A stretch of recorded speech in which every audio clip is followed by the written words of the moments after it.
Welcome back to Off Ball Takes. This is your host, your RB Laws, and this is my co-host.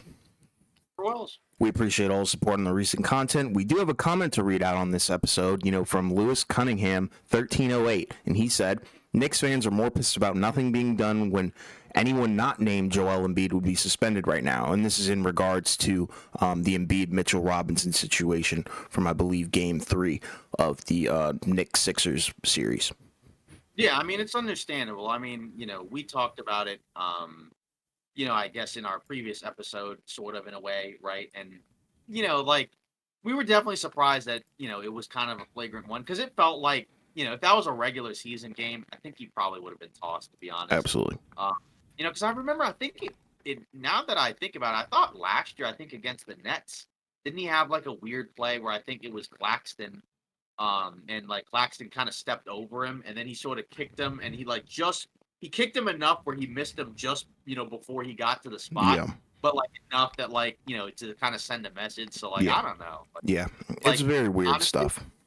yeah, and especially considering the Draymond play last year, where he got tossed and then suspended for a game. You kind of like, I mean, I guess technically this isn't as bad, but it's still not really good.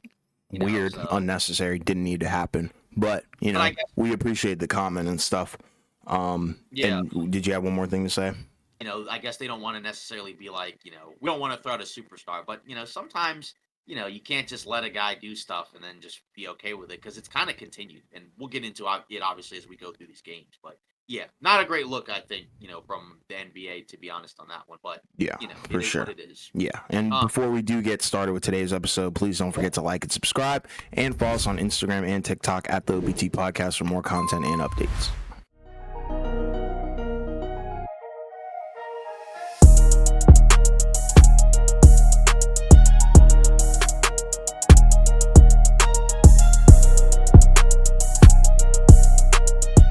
Yeah, so now we're gonna get into some more of these games, that have gone on since the last time that we, had our episode on Friday, right? And so we begin, over the weekend. We had some games. The first one was Cavs Magic Game 4, right? This one was kind of wild, right? Where the Cavs played pretty well in the first half. They led at the end of the first half by 9, and then the Magic went on a 37-10 run in the third quarter, and then pretty much destroyed Cleveland in the second half and won 112 to 89. So, to even up the series at 2-2. And now we got a series, right? I mean, where it's anybody's guess at who wins the series. But for the Magic, they've kind of taken all the momentum where it's like, yeah, the Cavs did win by double digits in their first two games, but like these last two games have been just nightmarish for Cleveland, where, you know, like especially game four was bad because you had a double digit lead in the first half. And they even closed the second quarter, on a pretty good note where I think it was 5 and then they got it up to 9. And then the third quarter, I mean, with, if you pick the Magic to win the series, the second half is pretty much the reason why, where it's like Cleveland can't get into their offense at all. The two bigs start to look like kind of a rough pairing. Like, Allen was fine in this game. Most of his work was in the first half, but like Mobley was awful in the second half. Like Yeah, he had like a number of shots around the basket that he just kind of just blanked out on. Um, Obviously, the Magic were running up and down the floor defensively. And then their offense came to play, right? Where like the 3-point shooting, they had more of a positive regression where they shot 12 of 26 from three, 46 from three, which is pretty good. Not a crazy ton of attempts, but to shoot almost 50% from three regardless is really good. Because it helps them on because we know they're not a great 3-point shooting team, not a great offensive team. And it's wild because this was a game where Paolo was not very good. it He was had 9 horrible. points. Yeah, yeah, he had 9 points, 5 assists, 2 blocks, 4 rebounds, but I mean, he had 4 turnovers, shot 4 for 14. He was awful. But Franz Wagner came to play, right? This was his game, and this is kind of what we were talking about where, he's kind of the swing guy, where if he plays, like how he played sort of last year, combination of like, last year's shooting and then this year's versatility, that's where they can probably win because then it's like, he can if he can be like a consistent 20 plus per game guy and actually shoot three ball relatively well, that's where the edge is because then like Cleveland doesn't really have any wings to really be able to slow a guy like that down. Right? Like the strength you would think would be in the bigs where like, okay, Paolo and Wendell Carter Jr. versus Mobley and Allen. But Wagner, like Cleveland, still doesn't really have a wing. They have Max Strus, who just has not been that great in this series. Unfortunately for them. But then even the guards, right? Like Mitchell had a great first half, but then pretty much had a goose egg in the second half, right? So nobody for Cleveland really played that well, particularly in the second half. Um, but for the Magic, you had a lot of guys play well. Even Isaac, right, who came off the bench and shot 4 of 6 from three. And had 7 rebounds. I believe he had 2 blocks, right? So it feels like that the series, Markel Fultz, kind of showed up as well. They even got to play, at the end because they were up by so much, right? Like they're rookie guys. So it feels like the momentum is seriously shifting towards Orlando. And if you're Cleveland, the pressure's starting to mount now because we know that if they lose this series, right, we already know that they tanked at the end of the season to get this matchup. So if you do that and then also lose this series and go out in the first round again, then you're going to have some real questions. And that's where the pressure starts to mount for the Cavs. And, obviously both teams have won at home. So now game 5 is kind of the swing game. Obviously, whoever wins it doesn't automatically win the series. We know game 5, by and large, if you win the series. But if you're Cleveland, I think you have to win that game, right? Because you can't lose at home because then Orlando's probably going to be at home in game 6 and probably close it out. So who knows at that point? But at this point, if you get, a good performance from Wagner and then like a half decent Paolo performance, like it's probably over because at that point, like you don't really have anybody that can really slow either of those guys down. And even Wendell Carter Jr. had a solid game where he was, kind of stretching the floor from three. So, we'll see. But, if you're the Magic, you got to feel pretty good right now because it looked pretty bad the first 2 games and it's completely flipped.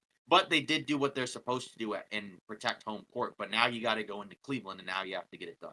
Yeah, and that's my worry 100% with this team is can they get it done away? That's the big question. I think there is a possibility, like you said, it's just going to be contingent on if Paolo plays pretty well and then Wagner actually shows up. I think that's the key for sure. And then also you need the other guys to absolutely show up as well, at least in some factor. Like Markel Fultz going 6 for 9, I think is one of the biggest stories off the bench because he wasn't really giving you much of anything in the first maybe 3 games, but now game 4 it's a completely different story like you said, and I'm more on like the boat of like I thought this was going to be a competitive series from the jump. That's why I even switched my pick in the first place, but I think I'm still leaning towards Magic, but I think it might be Magic in 7 because I don't really think the Cleveland Cavaliers are going to play bad 3 times in a row. I think somebody's going to bounce back for them.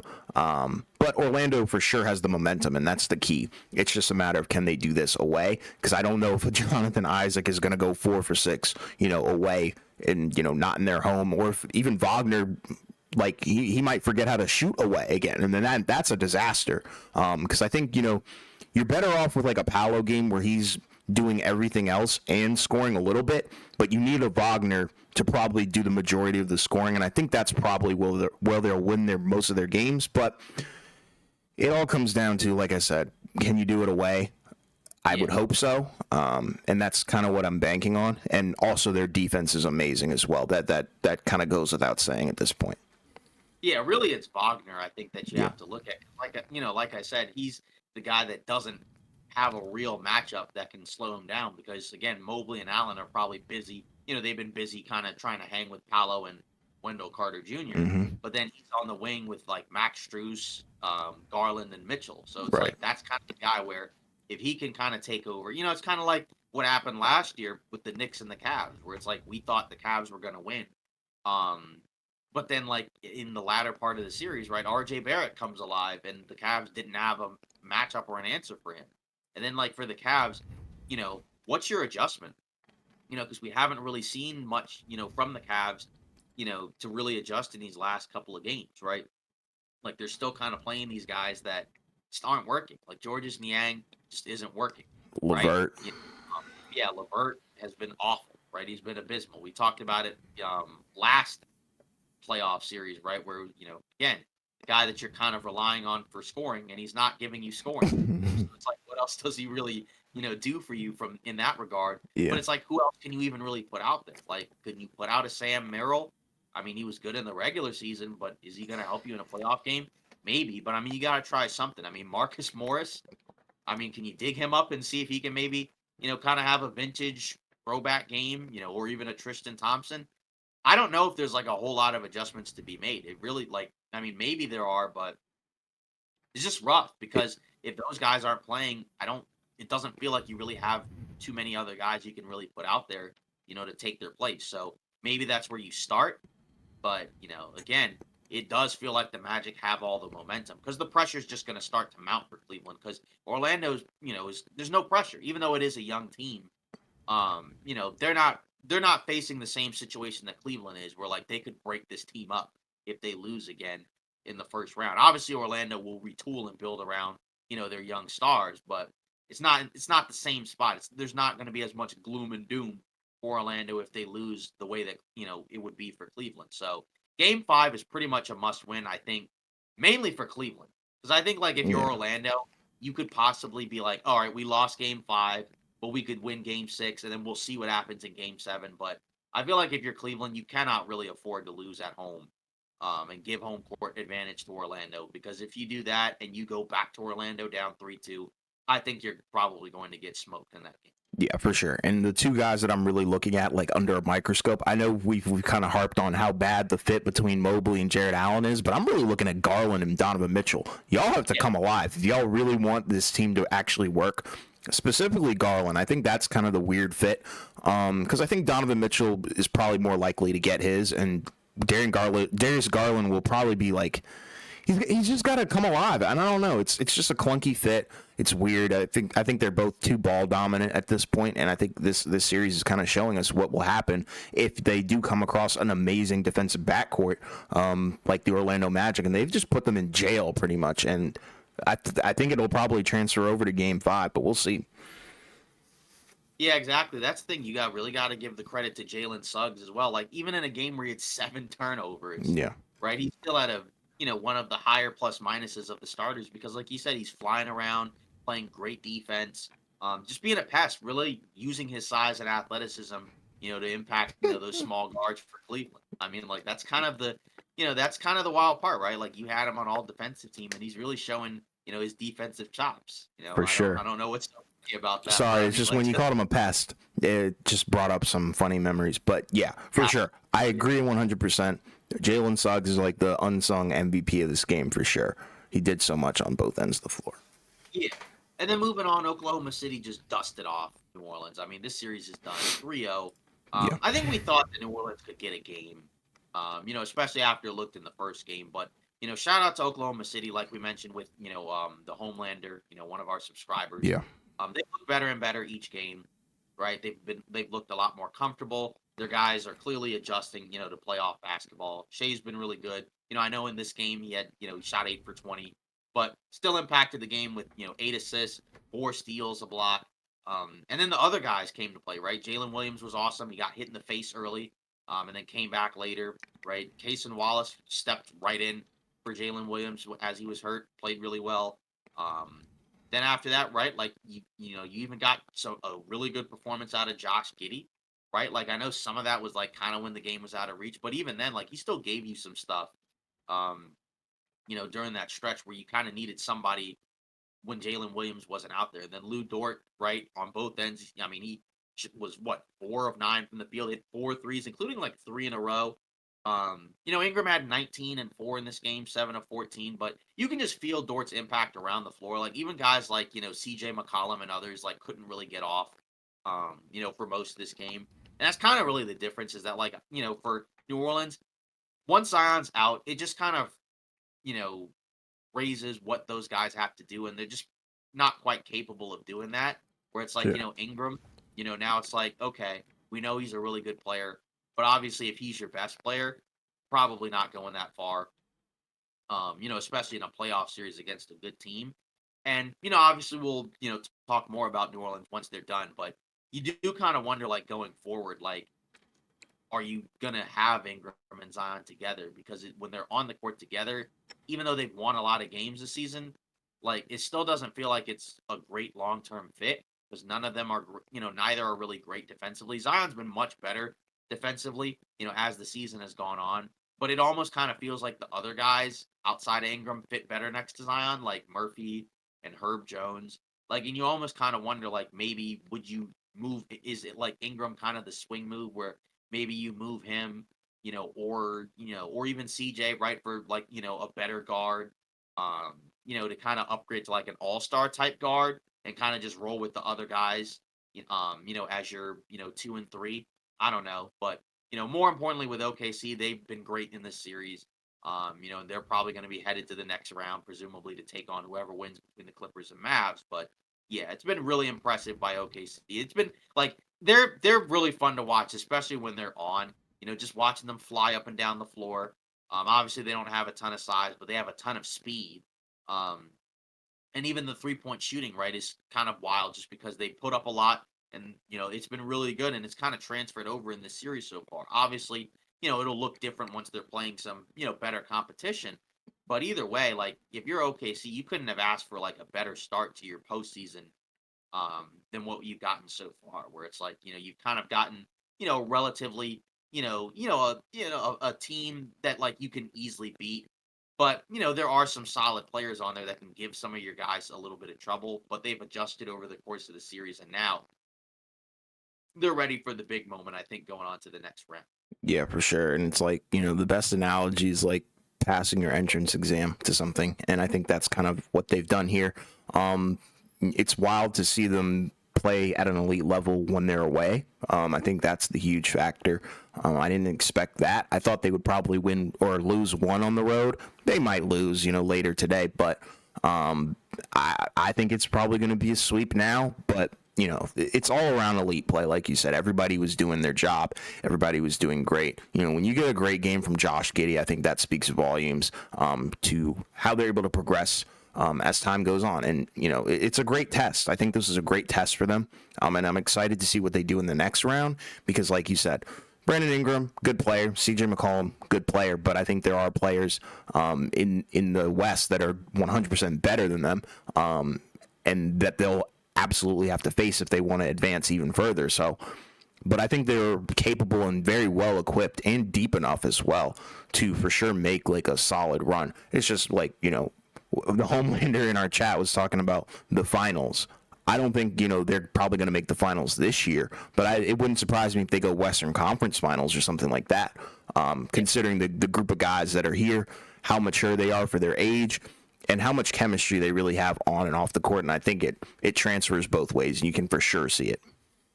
Yeah, and that's the thing is like obviously even if they don't make the finals this year, that's not a disappointment. No, I mean, obviously you're 1 seed, but nobody expected them to even be this good. And then you also have the factor of they could get even better. Like what if in the offseason they move some of those picks, and bring in somebody, or even if they don't, maybe they get lucky in the draft and find another really solid player, and move somebody else who you just never know. With there's a lot of different paths that Oklahoma City can take. But most of them are good because you already have a pretty solid core of 3 guys. You have Shea, Chet, and you have Jalen Williams, and they're all clearly very good. yeah, And they all fit together really well too. So I think that's kind of the ideal thing. Like you did the hard part. You got your superstar, right? Like clearly Shea Gilgeous-Alexander has established himself as a superstar. That's the 100%. hardest thing to do. And they didn't even draft him. They traded for him, which is the wild part. And then after that, you've gotten you got really good hits in the draft. You got Jalen Williams. You got Chet Holmgren.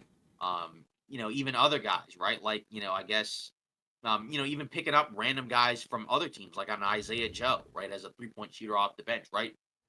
They brought in Lou Dort, right? I think they drafted, or I think he might have been either undrafted or second round. I don't remember, but I know he began his career with Oklahoma City. Yeah, I remember him. Um, and then even guys like Cason Wallace, right? That seems like clearly a solid pick in the draft. We liked it at the time, and it looks even better now, considering how NBA ready he is, despite how young he is. So that's kind of the cool thing about Oklahoma City is that it's a young team, but it's not your typical young team, given like you said how cohesive it looks, and like you said how mature they look, and again it's a team that looks a lot more professional than you would think, which you don't normally see out of a young team. Considering when you looked at some other young teams the last couple of seasons, like a team like Houston, which was also Memphis. very Memphis, right? Even though, they've had some playoff runs, right? But still, it's a cool story, right? It's a cool, thing to look at, and I'm kind of curious to see where it goes. But they're clearly on the rise, right? Like this is not a team that's going anywhere. Yeah. They've arrived, and I think they're only going to get better, even if they don't make the finals, right? Like that's the first thing is that it's not a disappointment if they make the finals. Like we don't think they'll do it, but even if they didn't, like, we would say like you had an amazing season. 100%.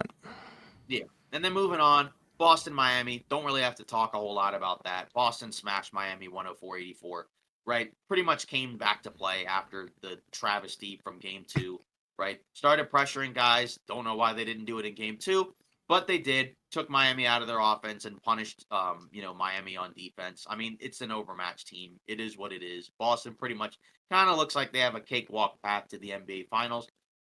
So hopefully they take advantage of that opportunity and don't screw it up like last year. But yeah, that's kind of the main thing I would say about this game. This looked more like the Boston Celtics that we saw during the regular season. I don't know what that was in game two. Yeah, and I mean, Porzingis actually showed up. I think that was the key here. Like, you see the difference between a game where he's not really around, and then you see the difference when he is around and available and actually is playing some decent basketball. He contributed for sure. And then you look at the Miami Heat, kind of just god awful basketball. I guess you feel good that you can potentially see what Jovic can do next season, but that's about it, honestly, for me. Yeah. And then moving on, Denver Lakers game 4, excuse me, right? We thought, we talked about it in the live stream. We thought the Nuggets were kind of going to come in and punch the Lakers in the mouth and just sweep them, but the Lakers fought back. They were up wire to wire, right? Which is just kind of wild, right? Because in the first 3 games, they were up in the first half in all of them, and then we saw the leads kind of get whittled away. And then game 3 just felt like a disaster where like, it felt like a lot of guys on the team kind of just stopped competing and just gave up, right? Like D'Lo had 0 points and was on his phone, or whatever. Um, Yeah. but game 4 they came to play, right? Their role players stepped up, and I think that was the difference because it allowed LeBron and AD to not be completely gassed going into the fourth quarter because they have to do a lot, and I think that's kind of the tough part about having a roster with a bunch of like mainly offensive oriented guys. And we've talked about this before where they don't have enough two-way guys. You don't have enough guys that are kind of willing to do a lot of the other stuff. Like you don't have an Aaron Gordon type player, for the Lakers. You don't really have like a KCP type guy, in LA. It's more like a bunch of, Jamal Murray's, right? You know what I mean? Like I'm not comparing those guys to Jamal Murray because he's obviously better at what they do. Mm-hmm. But that's kind of the rough part. It's like you have a lot of offensive oriented guys, but outside of LeBron and AD, the other guys aren't elite offensive players. So if they're not playing well on offense, they're not really going to give you much else. Like Reeves, to be fair, defensively has been really good in this series, but clearly it's impacted his offense. I mean, this game he was really good, but in the first 3 games he wasn't that great. Yeah. Right? D'Lo, you kind of expect to be kind of just inconsistent, right? That's kind of who he is. Obviously defensively he's not going to give you much. And then even a guy like Rui, right, who was great against the Nuggets last year, but he's been bad in this series, right? Like, I mean, he was fine in this game, but like, a game where he has 9 points, 4 rebounds. I mean, that's a good game for him for this series, which is not good because he was really good for them in the regular season and he was good for them last year and in the playoffs. But he's been abysmal in this series. I mean, he's had a number of like blown layups and dunks at the rim, and it's like you look back at game 2 and like you're just kicking yourself if you're LA because it's like in game 2 you make like 1 or 2 shots, you probably are able to pull out that game. And there were like some shots where it's like, how do you even miss that? Like, I Yeah. mean, even beyond guys like say LeBron or AD, where like LeBron had 12 points in the fourth, but you knew he was kind of out of gas. But like beyond that, it's like, hey, you other guys had some pretty good looks, and you kind of whiffed on a number of them. And that's really the difference is that like when the other guys show up, it just makes LeBron and AD's lives so much easier. And it allows AD to have 23 rebounds in a game, or it allows LeBron to be able to turn it up in the fourth, even with the 6 turnovers. Like, this is kind of the game that you would have hoped you would have seen a couple games ago, right? Obviously, if you're the Lakers, it's disappointing that it came late, but you did end the streak. But this is a game that should have probably happened, a game or two earlier as opposed to game 4. But for the Nuggets, it's pretty. I'm kind of surprised that they just. It felt like that they kind of just came in and expected the Lakers to just kind of just give up and just kind of die, but they didn't. And like, I think if you're the Nuggets, you don't really want to do that.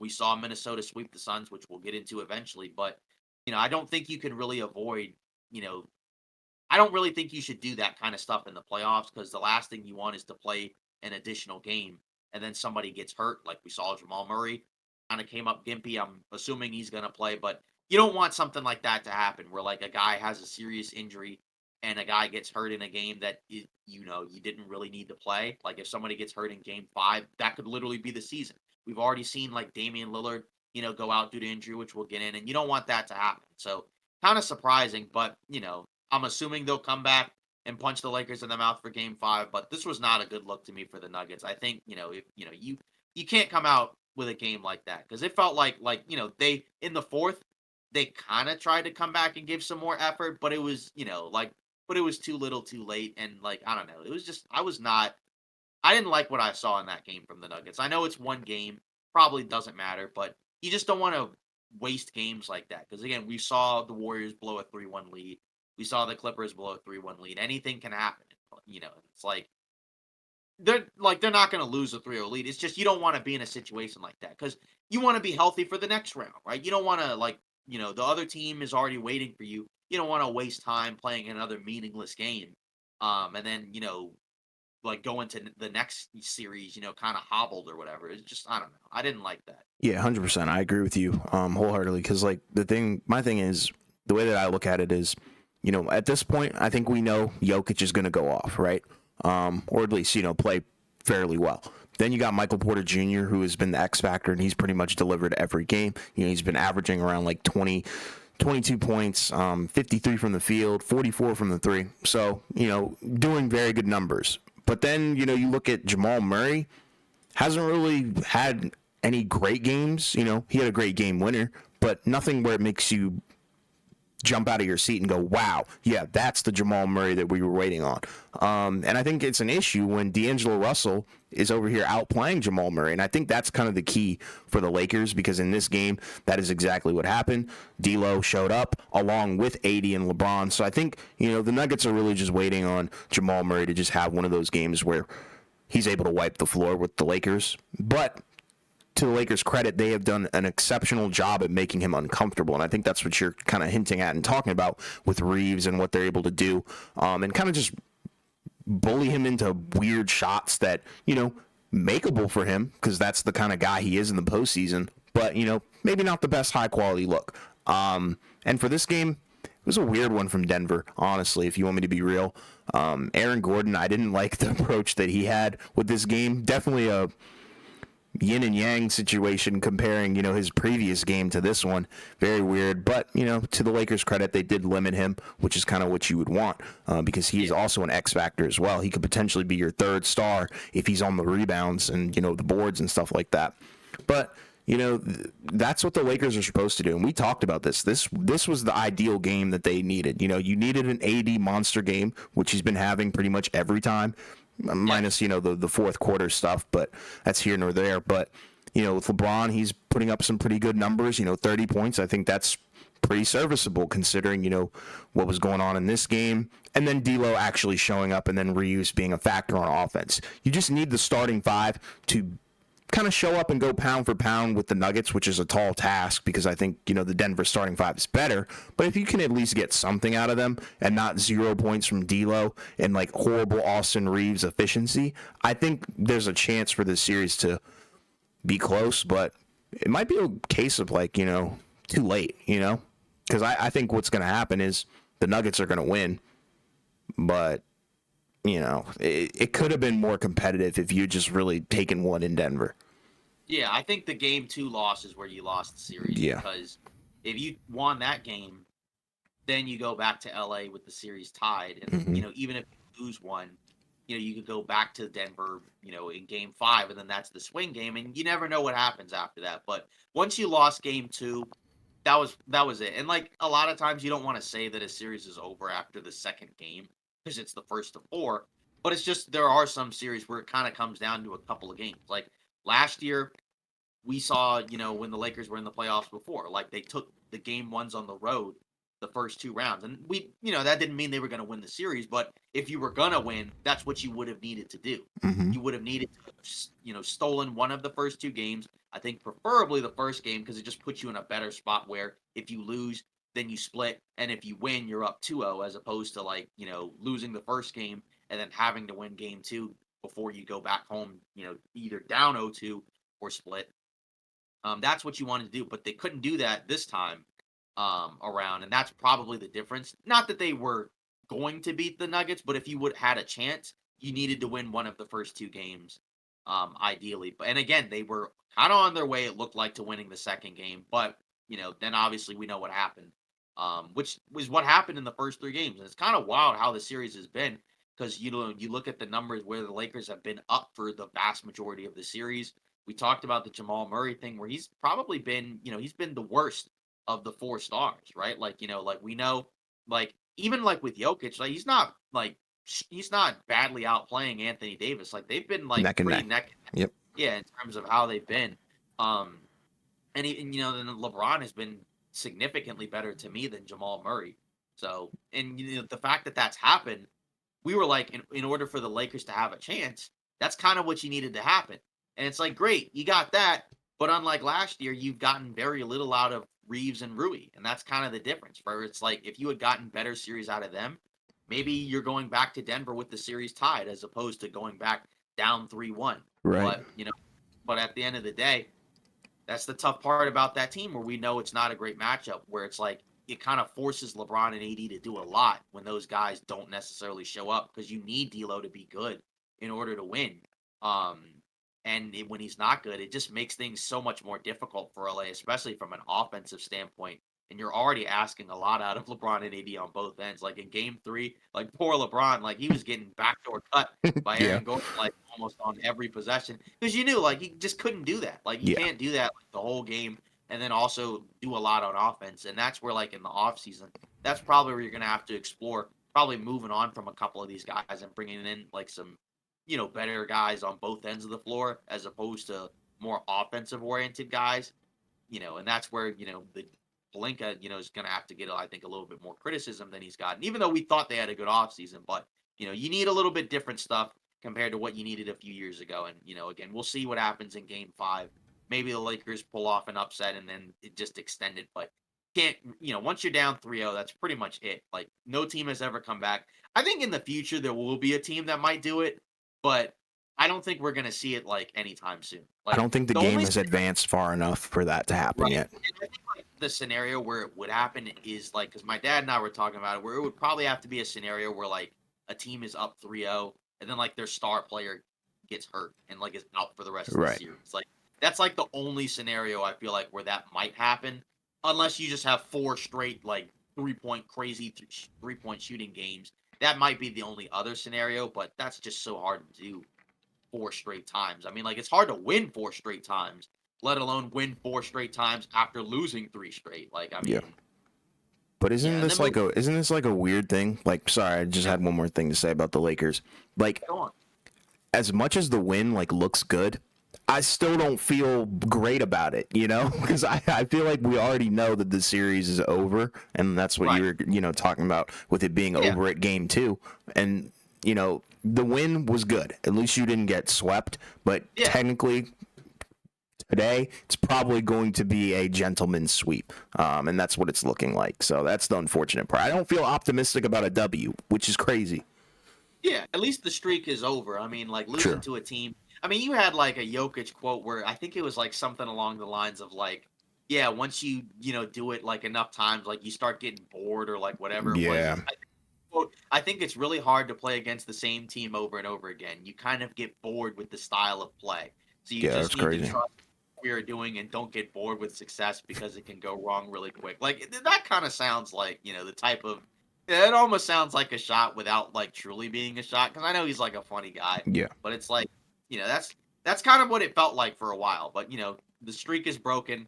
Um, but again, it just feels like too little, too late. But at least they didn't. I think if you're the Lakers, I think it would have felt a lot worse if you had gotten swept. Like obviously losing in 5 doesn't feel great, but like at least you can say like this series felt a little bit better, I think, than last year. It's just the difference is that like, you just didn't get enough. But I think it also kind of highlights if you're the Lakers what you probably should do in the offseason. And obviously we'll get into that once they get eliminated. But I think it at least kind of shows like, okay, how close were we? What do we need to do? And if they're actually smart, right, then maybe you might find some ways to accomplish that in the offseason.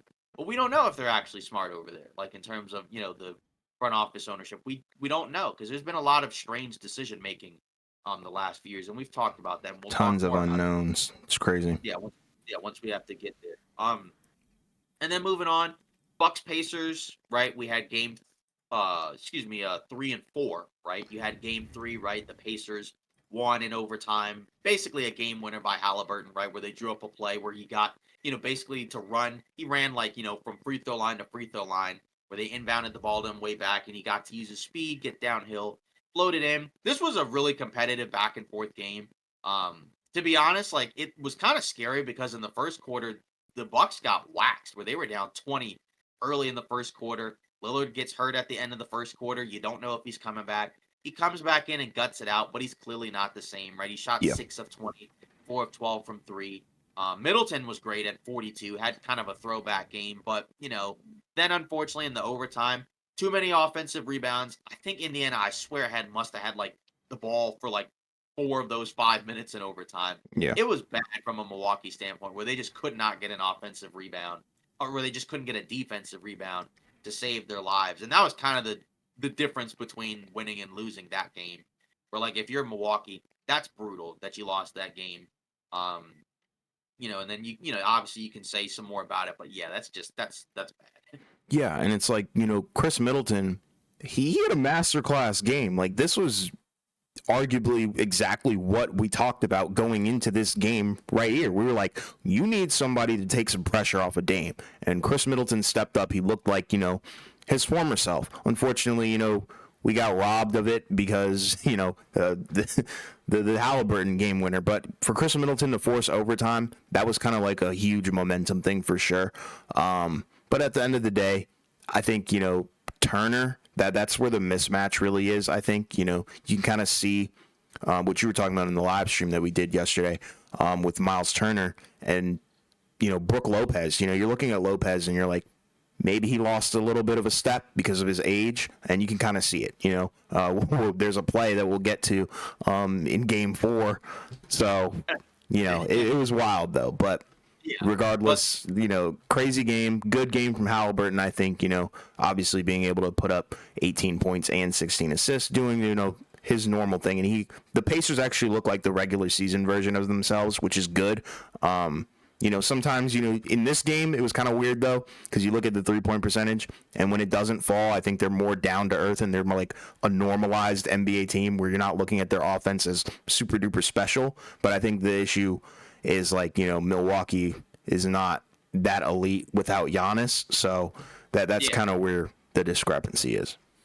And Siakam cooled down, but you got help from elsewhere because, like you mentioned, Miles Turner popped off. Demhart was great. Yeah. You got some solid bench production, like from Obi Toppin, right? Ben Shepherd, the rookie, which we liked that pick actually, and he came out and hit a couple threes. Mm-hmm. TJ McConnell off the bench, and that's the other difference that the Pacers bench has been pretty solid. And then you move on to Game 4, right, where the Pacers Bucks, the Pacers go up 3-1, like you mentioned, right?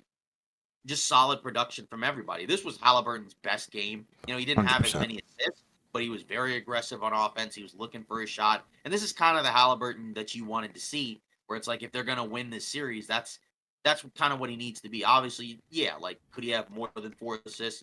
Sure, but like you also got 9 assists from Nemhart. You had 7 from Siakam. Like it was pretty spread out in terms of the offense. Like you didn't need, him to, have the ball and play make for everybody quite as much. It was a lot more like kind of take what the defense is giving him. And then obviously Turner was fantastic again, 7 of 9 from 3. A crazy Edwards type dunk on Lopez where he throws the ball in. Crazy. Right? He's had a lot of like crazy posters the last couple of seasons where it's kind of impressive to see like his role on this team has increased and he's gotten better. Right, where it's like the fit with him and Sabonis was really clunky and really off, kind of like what we talked about at times with like Gobert and Towns. But now that he's the lone center out there, and you got a 4 in Siakam that I think just is a better fit than Sabonis, like you can really see his game take off a lot more, on both ends of the floor. And like you said, against a guy like Lopez, who was really good in this game, um, but like you can kind of see like the mobility advantage that he has, where it's like now Lopez also has to step out to the 3-point line. He can't really do that, and Turner's got a good shot, a good looking shot, right? And he's a really good athlete. So, and like in this game, the Bucks competed 113, they lost 113, 126. But their defense let them down in this game because they did a decent job on offense. It got kind of stagnant late in the game because you knew they were probably going to run out of gas. Because I think in the Sure. third, they went on, the Pacers went on a huge run where they just went up and down the floor, and the Bucks couldn't stop them in transition, which we kind of expected. And they went up big, and then the Bucks fought back, came back into the game. Didn't even mention that Bobby Portis, for whatever reason, just completely lost it, and got into a shoving match with Nemhart where he just kind of just like was unhinged and got Yeah. tossed. Similar to the Um, Russ thing. yeah, similar to the Westbrook thing. So it's just like, it sucks if you're Milwaukee because going into the season there was a lot of expectations, a lot of hope, and the whole year it's been kind of a disappointment. Like the regular season was kind of a disappointment. There was a stretch for a little bit where it looked better, right? Then they fired Adrian Griffin, they got Doc Rivers, brought him in. It was kind of better, but not really because they were basically 500 with him out there. But they also had stretches where guys were hurt.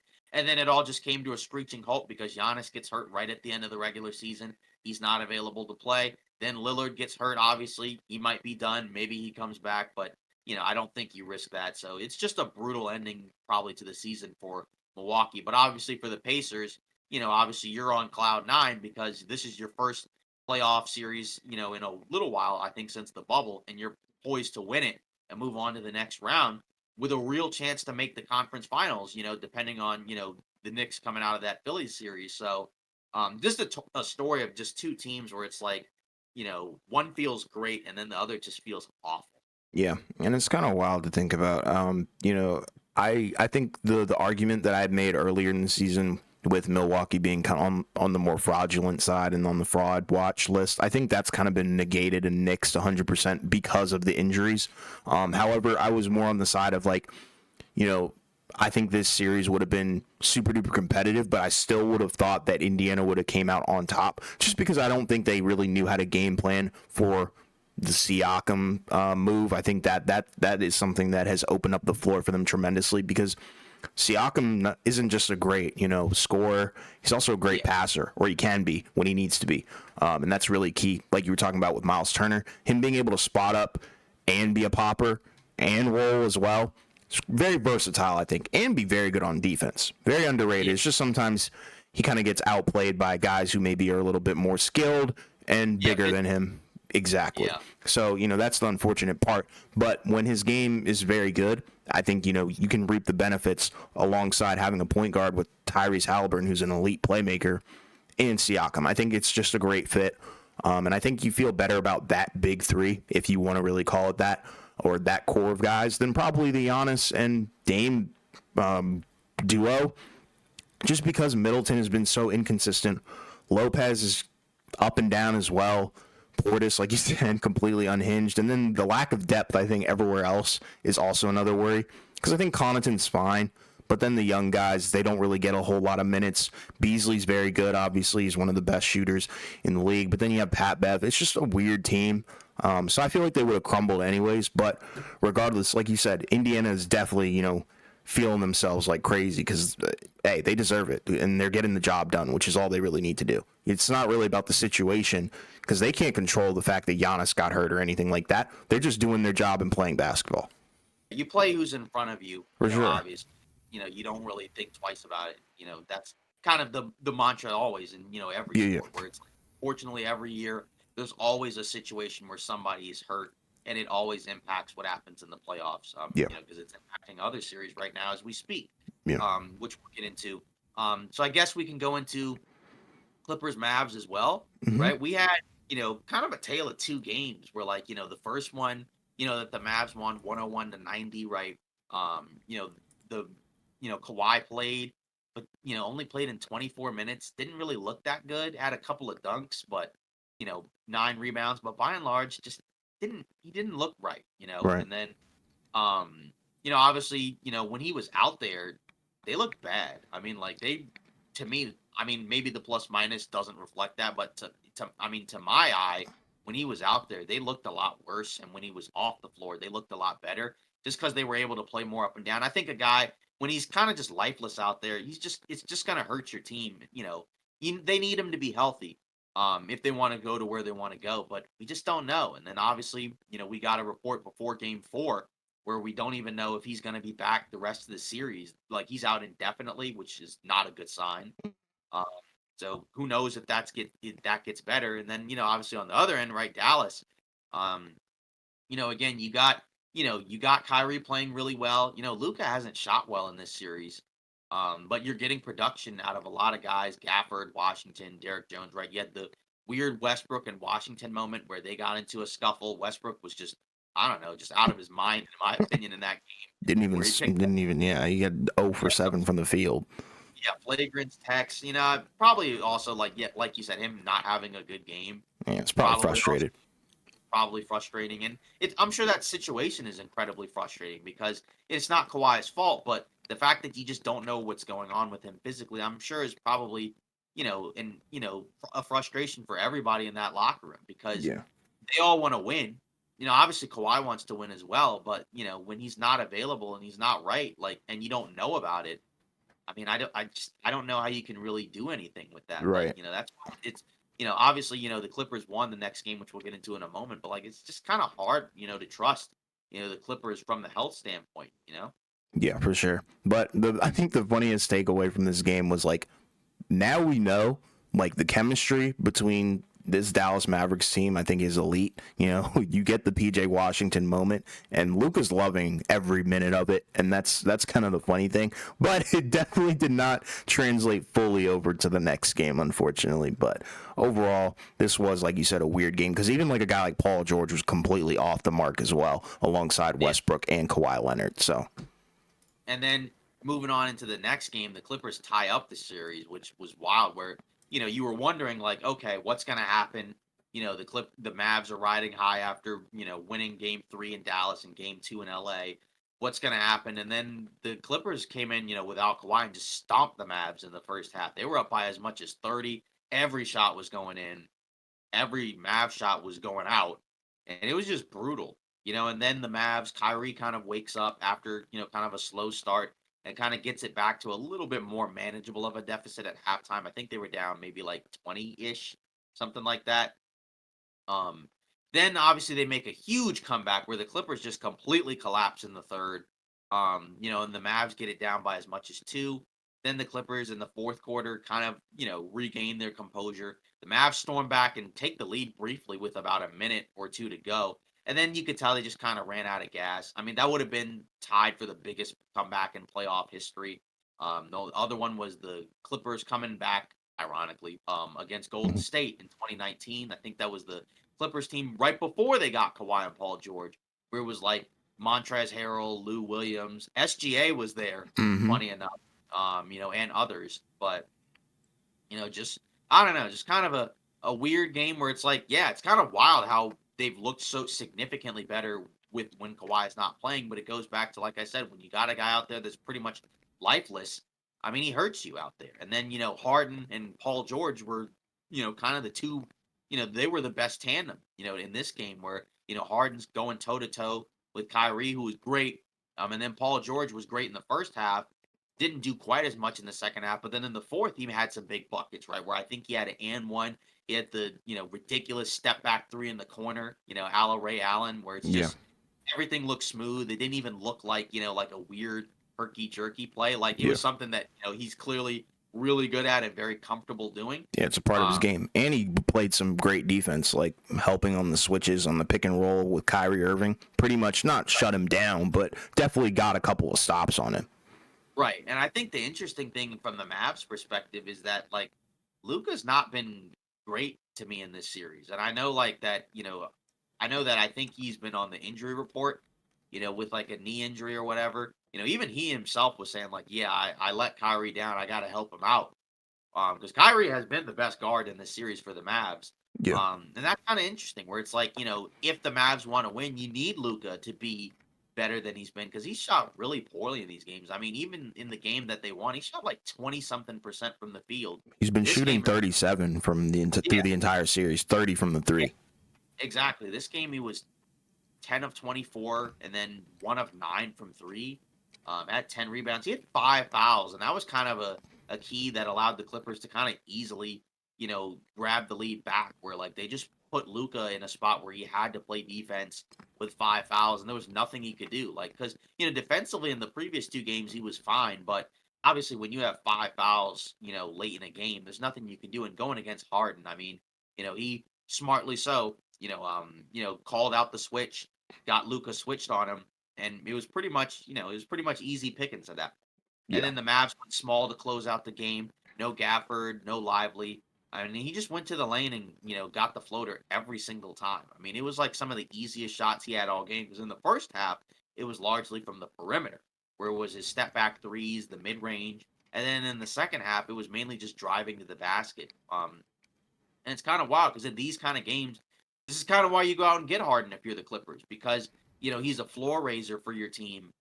So that way if one of your other guys is not playing well, or in this case is literally not playing, he can win you a game like we saw even last year with Philly when he won a couple of games or whatever for Philly when Embiid was out.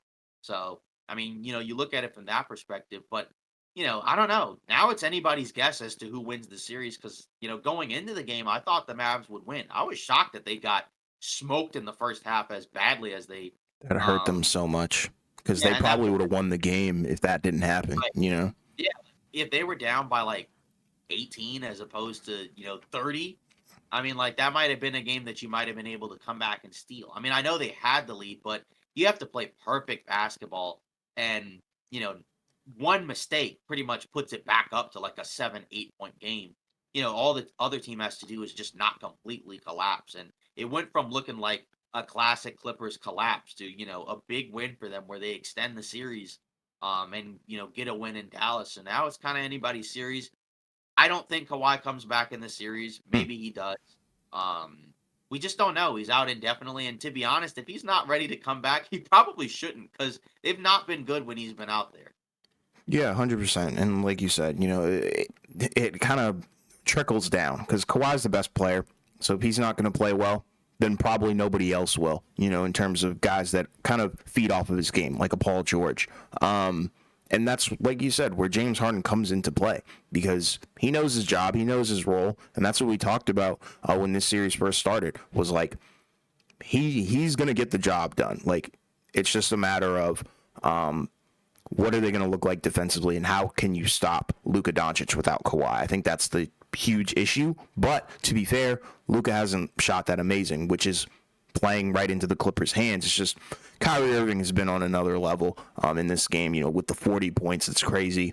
6 for 12 from the three. It's just on fire. You just needed a little bit more from the other guys, but you dug yourself in a hole that was so deep in the first half. It was just really hard to watch. Honestly, thought about turning the game off, but then the Yeah, Clippers had that horrible third quarter where they scored 16 points. But then the fourth quarter, I think, was arguably the most entertaining of the yeah, night, which was crazy. yeah. But That yeah, layup, that layup by Kyrie, just insanity. was just ridiculous. I mean, driving into the lane, double clutching through three defenders, in a tight game, somehow avoided, getting fouled, I guess, and Yeah, still made it. I mean, like, it's just, again, that guy's just a ridiculously special offensive player. And for it is sure. kind of wild to see how they've been able to have him and Luca fit. I mean, he even had the play where, like, Luca has the ball, towards the end of the clock, and he kicks it to Kyrie for a deep three. And because he's such a good 3 point shooter, even off the catch, he just calmly shoots it and makes it. And he's been really good in this series. Obviously, Yeah, he ran out of gas late too because he had some turnovers, he had some yeah. poor shots. But in this series, if you're Dallas, you need Luca to be better. I think if you want to win this series, because that's kind of what we talked about. Where like if they're gonna win, Luca's gonna need to be the best player on the floor. Mm-hmm. The good news is for Dallas is that you did get 2 wins where Luca wasn't that great. Yeah, And I think now and that's kind of the whole point of getting a guy like Kyrie, just like with the Clippers. That's why you get a guy like Harden. Where now, hopefully, you would think we got to get 2 wins now, where Luca is kind of the guy that you play through. Assuming he's healthy enough, to be able to close it out. I think that's kind of what you have to look for if you're Dallas. And then if you're the Clippers, you just kind of have to kind of just keep doing what you're doing because the defense has been good. And then obviously Harden and Paul George have been able to get the job done on offense. You've gotten just enough from your other role players as well because Zubac has been, solid. He wasn't as good in this game, but he was able to do just enough. Plumlee gave him some good minutes, great minutes actually, because he kind of helped completely change the game around when he came in the fourth. Norman Powell gave him some good minutes. So that's the thing. Like the Clippers have a lot of good players beyond Kawhi. It's just a matter of can they show up enough every game to be able to close it out. Because now it's now that it's 3 games left, it's pretty much 2 of 3, right? It's the first to two, and whoever does that, obviously is going to move on to the next round to play Oklahoma City. Yeah. So we'll see who it is.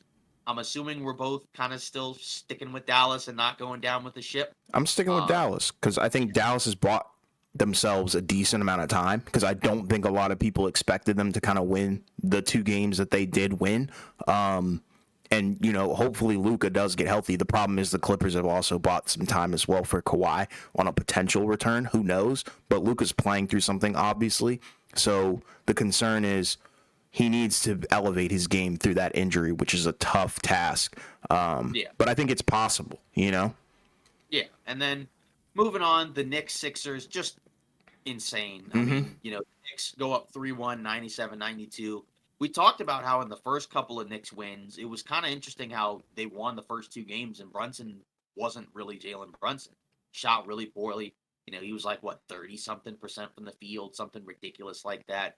But they got enough, from other guys to put him over the top, right? Especially the second units. But in this game, you got a Jalen Brunson game. He had 47 and 10. Got hurt at one point in the game and came back in, still managed to play 43 minutes. Um, just insane shot making, right? The fact that he can back guys down and turn and fade or, pivot and shimmy and hook and, drive to the basket and get Float. guys, behind him. He's just got pretty much every tool in the book, for a guy who's like not super athletic or super quick, or obviously even tall, right? He's 6 feet or whatever on a Mm-hmm. good day. Baby It's just Luka. incredible. Yeah, yeah, exactly. We've kind of mentioned like he's kind of sort of Luca-ish, Luca-esque, I guess. Obviously, he's much smaller, but it's just kind of funny where it's just the fact that he's able to control a game and dominate a game like that. I mean, again, plus 10 in a game they won by 5. And this was not an easy win for New York because at one point it looked like Philly was going to pull it out because they were up by double digits at one point. Um, and then obviously, even with Brunson's explosion, you got some good performances from some other guys.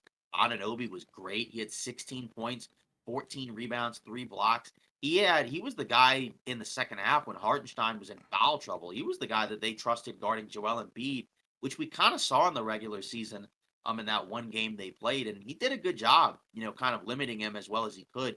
And then Josh Hart flying in with 17 rebounds, 5 offensive ones. He was 0 for 7, and 4 of 8 from the free throw line. But he still have made some big plays for them. McBride coming off the bench, giving them an impact.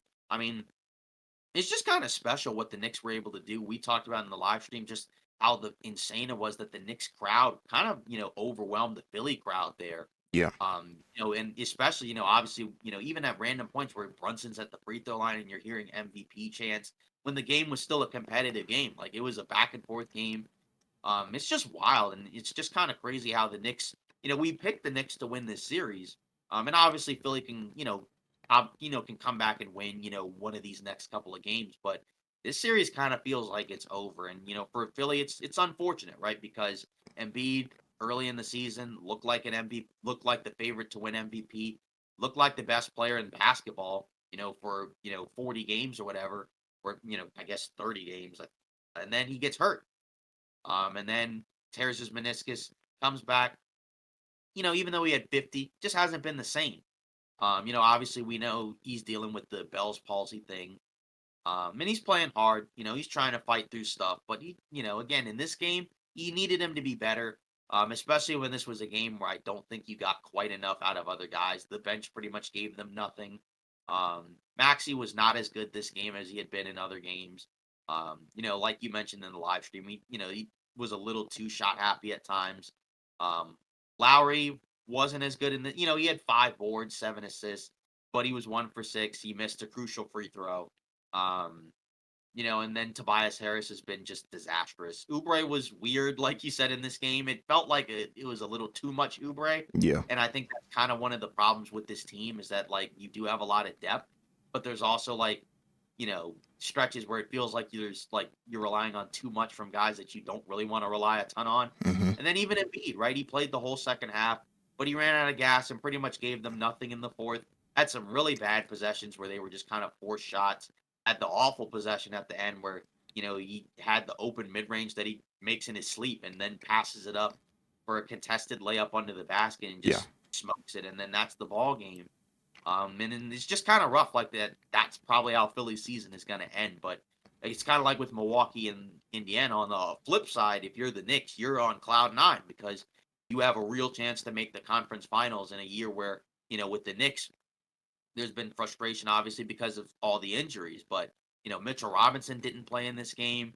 Obviously Bogdanovich got hurt in this game. We already know Randall's done, for the year. So, just the amazing win by the Knicks, and like for Jalen Brunson, like just how many great things can we say about this guy? I mean, this has Yeah. been one of like the craziest, New York experiences and stories ever, right? Where it's like you sign a guy, from another team. Everybody was like, "What are they doing? Why are they giving this guy so much money? They're gonna regret giving him this contract." And he's been literally everything to them. I mean, he's completely changed the culture, and like just the mindset of the team, and you can tell that they feed off him. He seems like a great leader, a great person, and they've got a lot of really good people there, and it's just kind of wild where it's just like how everything is flipped. And like the Randall injury, it's nobody's saying that they're better without Randall, but it's just kind of interesting how in this game, like with how in the stretch without Randall that they played in, but Ananobi's been there, like the roles feel a little bit more defined, and like you're running just more of it through Brunson, which obviously can have some issues where you can run out of gas, but you'd rather that than Randall kind of doing stuff. But at the same time, if he's on the team, it kind of sucks that he's not able to play because that's a 20 point per game score that you just don't have. But you do kind of wonder what they do in the offseason. But it's just been a special season for the Knicks where it's like, we picked the Knicks to win this series because of the fact that we didn't really trust Embiid's health. But, the way that this series has gone has just been even crazier than I think we expected at all because every game has been really competitive and close. And the identity that the Knicks have cultivated is kind of one of the reasons why they're winning this series because you look at all the hustle plays and the big moments. It's the Knicks. They're the ones getting all the offensive rebounds. They're the ones making the big defensive plays. It's not the Sixers, even though the Sixers you feel like are the more talented team, certainly the deeper team. But the Knicks, they've been kind of able to grit and grind their way to these wins, and it's impressive. Yeah, and it's really intriguing to me to really see what Jalen Brunson looks like in the postseason without a second option. There is no real defined second option, and that's why you see his usage rate is so high, where he's taking 34 shots in this game.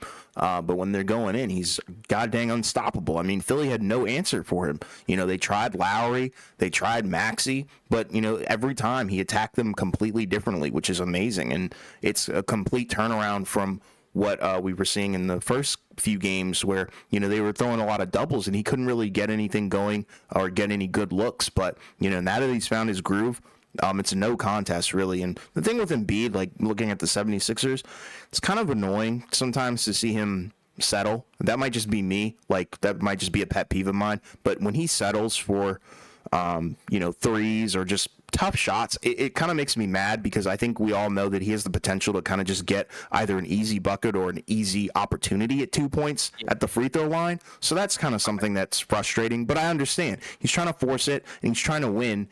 But like you said in the live stream, his body's just not letting him. You can definitely see that it's nagging him, whether it be, his face, he's always rubbing his face, or he's playing a little bit differently than what we saw in the regular season. Just being cautious of that knee, which he should be. I'm not saying he shouldn't be at all. But from a coaching perspective, I love what the Knicks have laid out. And like you said, Jalen Brunson has kind of, I think, put the Knicks on the front page because I think this culture was already being cultivated with Julius Randle and Thibodeau a few seasons ago, but Jalen Brunson being the final piece has just put them on the map or back on the map, which is amazing. I think NBA basketball is always better when some New York team is relevant because it's New York City. That's how it's supposed to be, I think. And, you know, like you said, this series is pretty much over at this point. However, Philly can probably win one more. They've got one more in them. But that doesn't mean they're going to take the series, you know? Yeah. Yeah. To quote Vince Carter, yeah, you're right. They probably do have another because you just never know. You could have a bounce back Embiid and Maxey game where they just Right. both score like plus, and then that could be enough, to win. But again, the fact that the Knicks stole one in Philly, well, I don't want to say stole, right? But you know what I mean? Like the fact that they won one in Philly is huge because now it's like now the Sixers are going to have to win two in New York, in order to win the series, and it just doesn't seem like they're going to be capable of that. Yeah, and shout out Deuce McBride too, because he outscored the entire bench for Philly, which is huge for him. Yeah, like a guy like Buddy Hield, I think has kind of put himself in a situation where I think he's lost himself a lot of money. For sure. I mean, He he's a DNP. guy. Yeah, I mean, they didn't give up much to get him, to be fair, which I think is kind of indicative of like how his values probably dropped anyways, because the Lakers, before they traded for Westbrook, they were supposed to trade for Buddy Hield, and it was supposed to be Kyle Kuzma in that deal. It was Montrezl Harrell and Kyle Kuzma. And looking back now, like even if you didn't do the Westbrook trade, like if you had done that, that honestly feels like that would have been a bad trade. For Like if sure. I'm gonna be honest, like I agree. because Kuzma at this point is, I mean, he already was, but like I mean, he's a better player than Buddy Hield. But I mean, obviously, if you're Lakers, maybe you're like, oh, we need a shooter. But the fact that, like you said, he's getting, and like I said, he's getting DNPs on a team that, like, in a game where like they literally had nothing from their bench, kind of speaks volumes about like he just hasn't been effective for them. And he's a free agent, I think, which is going to be rough because now I guess that means another team, kind of like Malik Beasley, maybe can buy low and then maybe get like a bounce back year from him. But I think you're kind of seeing like this is why he's not a guy that should be making 20 million a year. 100%. And then last but not least, we gotta talk. We gotta talk about this. So the Phoenix Suns got swept by Minnesota in probably one of the most surprising situations that I would have expected. For sure. They ended up winning. They won 126. The Timberwolves won 126-109 in the previous game. But then in this game, right, game 4, that was the one competitive back and forth game the entire time. And you could just feel like, even though like the Suns like were kind of keeping it close and were up at, you could just feel that the Suns were probably going to find a way to lose that game because we've seen them lose a lot of close games in the fourth quarter. And it's just kind of wild how it's just kind of a tale of two completely different teams and two completely different tiers where it's like in the regular season, the Suns whooped Minnesota, right? In kind of the ways you would have expected them to, where it's like their offensive guys spread the bigs for Minnesota out. They can't do anything defensively. Durant at the 5 allows you to have some switchability on defense while having some really good offensive firepower out there. But like, in the playoffs, which is kind of the difference between the playoffs and regular season, Minnesota is just completely shut down Phoenix's offense. Like, who would have thought in this series that it would have been Minnesota that would have, for the most part, looked like the more complete, team on offense, right? Like, you would have kind of assumed that it would have been the Suns, right? And we talked about it in the live stream where, you were kind of saying like, the Suns just didn't seem like that they have an identity. And that seems like it's been a problem for them all year, right? Where they've kind of tinkered around with a lot of different lineups, a lot of different rotations. And on the biggest stage, it just didn't work. And that's kind of rough, right? For the Suns, they spent a lot to put this team together. And congratulations, you ended up getting swept. I mean, you look around and, Booker and Durant came to play. They came to play a little too late, but at least, they didn't want to just go out just getting swept. But then the guy that said, I've never been swept in my life is the guy that ended up having one of the worst games of his life, at least that I've seen. Agreed. And Bradley Beal, right? That's the guy that you made a big splash for. And in the biggest game of the season, 4 of 13, 9 points, 6 personal fouls where he fouls out and it looks like he just quits, man. Like it just doesn't look good. There was like a clip of like, Vogel like kind of trying to high five him and he just runs past him, doesn't even look at him. Like you could just tell like he was just kind of done. I mean, Yeah. Edwards pretty much shut him down. Um And and that's kind torched him. That's a of yeah, key factor. and Torched torched him. him. That's really the difference also in this series is that Edwards was terrible in the regular season against the Suns, but in this series he was the best player on the floor and it was not particularly close. In this game he had 40 points, 9 rebounds, 6 assists. Had a bad first half, I think personally, Horrible where he one. was like where he was like 2 for 8, just making really, he was playmaking well, but just a lot of questionable, decisions. And just shots missed. But then in the second half, he took the game over, right? He had like an 18-point third quarter. When it looked like the game was starting to get kind of out of hand, he brought him right back in, got him back into the game, closed it out in the fourth, had a number of impressive plays. Looked like he tweaked his ankle and then came back, tweaked it twice and then came back in and of course just had 2 explosive dunks around the basket. Um, Not too much more we can say about this guy. We were hyping this guy up in the offseason, talking about how we believe he's going to take the leap into being one of the next superstars in the game. And in the playoffs is kind of where you get to show on the biggest stage. Hey, I'm here, I've arrived.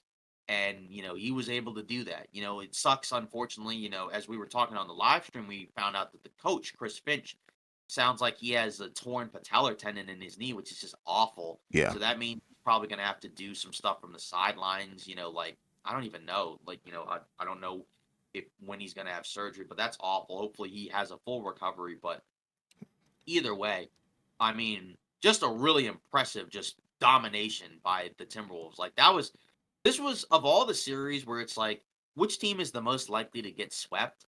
This would have been the one where I would have been like, no way the Suns get swept because we For sure. both picked the Suns to win the series. Yep. And all these games except for this one were not even close. Like, I mean, Minnesota would just completely outclass them. And we'll see what it looks like, in the next round. And it's kind of funny because, like, even in this game, like, Minnesota was ugly for a good stretch of this game, where it was just like a lot of like just goofy Gobert possessions where he's just throwing up shots at the rim and just airballing. A lot of funny towns possessions defensively where he's just picking up just some really like just not smart fouls where it seems like he does that a lot. I mean, he still had a really good game, mainly on the offensive end, but he just makes a lot of really questionable decisions on the defensive end where I don't really feel good about him. McDaniels was great.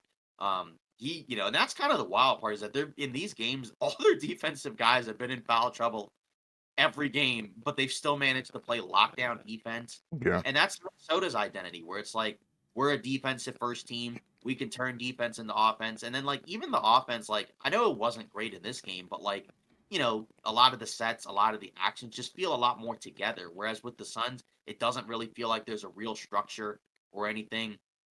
That's probably part of why Frank Vogel's probably gonna get canned.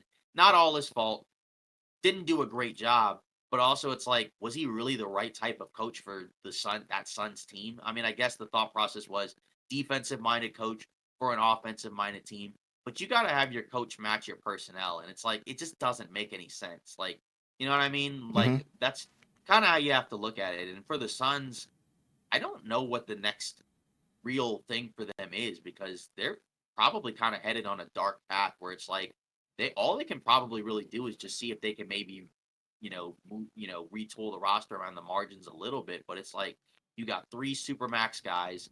One of them's going to be 36. The other one's already 30 and is always hurt and clearly is not in that same tier of stars as other guys. Where when we talk about big threes, I think we probably need to stop talking about certain guys being in a big three.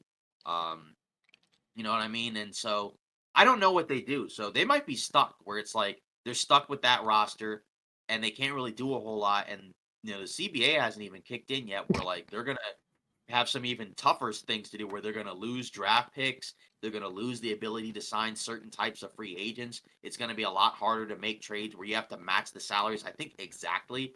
And it's like this is kind of the worst possible scenario to happen for the Suns, where you put together this team and it ended in a complete embarrassment Right. again. And now you don't really have any pathway really of going out of this unless it's like unless like you manage to just pivot and just blow it up, like and move on from like Durant, or whatever. But Right. like this is kind of scary, if you're Phoenix, because this is not, I think, how anybody for the Suns expected it to go. But like, I mean, sometimes it is what it is, and it's like I don't know what they do because they're in it. They might be in one of the worst positions in the NBA because it's not like this is a bad team, but it clearly feels like it's not quite good enough to win a championship.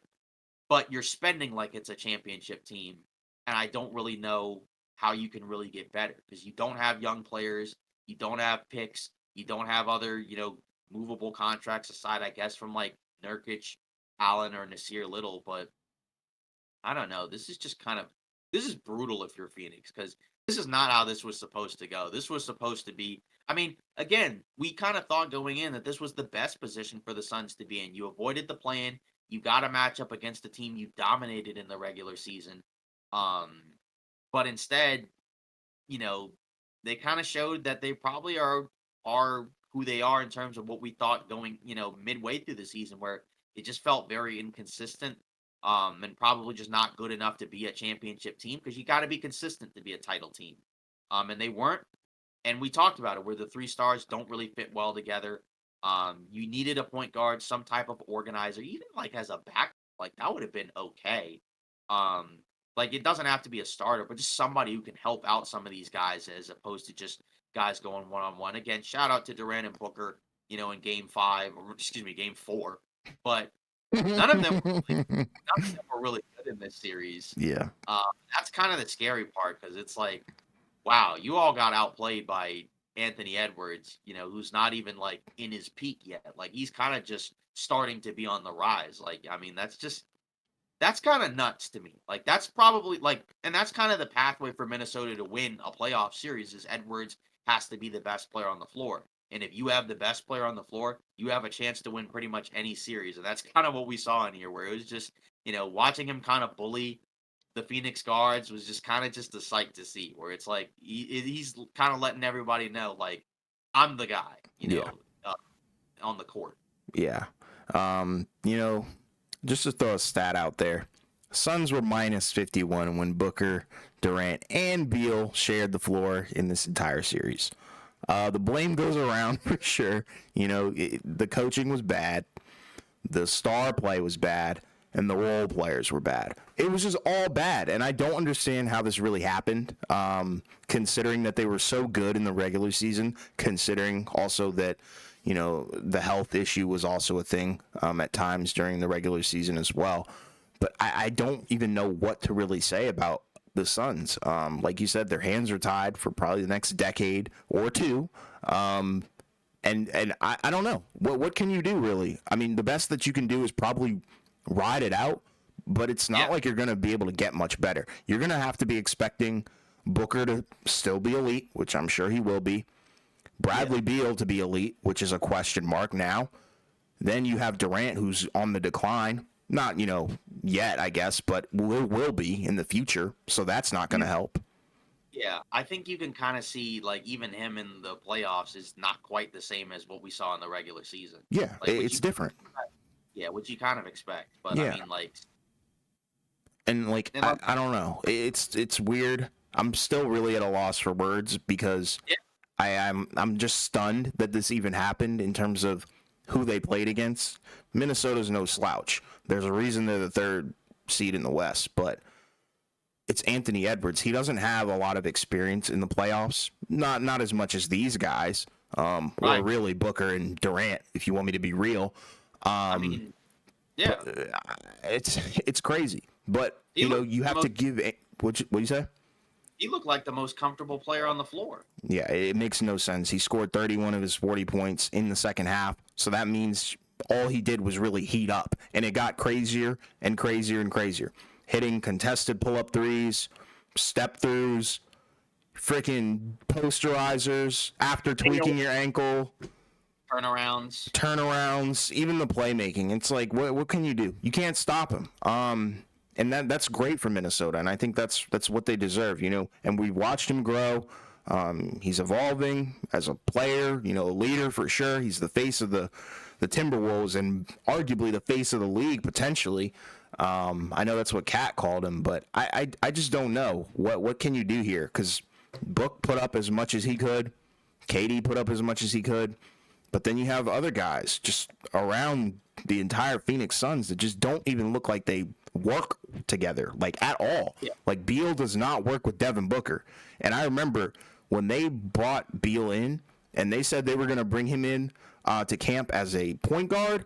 I think that's when the red flag started to blare in my head, because I'm a Wizards fan, and I was like, I'm remembering the years where we tried Beal at the point guard, a lot of turnovers, a lot of forced shots, and what happened? A lot of turnovers, a lot of forced shots, very inefficient. And when you have a guy like Booker alongside you, he's great at everything that he does, but it's just not a good fit. You need a facilitator to put maybe Book in some situations where he doesn't have to create as much. Maybe he can just spot up and it'll make it easier. And I just don't know. This Suns team is actually garbage, and they might be the worst team in the playoffs, or they were, because now they're out. Yeah, I mean, when you think about it, honestly, when Beal was in foul trouble, it kind of helped Phoenix, because it kind of just allowed Booker to just kind of just do whatever he wanted to do. Yeah. And just be like, all right, just give me the ball, just get out of my way. I got this. And Okogie was playing defense too. That helped a little bit. Yeah. Although I'm not saying Okogie's better than Bradley Beal, because Okogie does barely anything on offense, but it just goes to show you that Booker and Durant is like the real core of this team, and I think Beal is the problem. Yeah, but the issue is that you can't get rid of him. I mean, he's literally like the zit that won't go away, because he has a no trade clause. He has the least value of the three. I mean, I don't really know what you can do about that.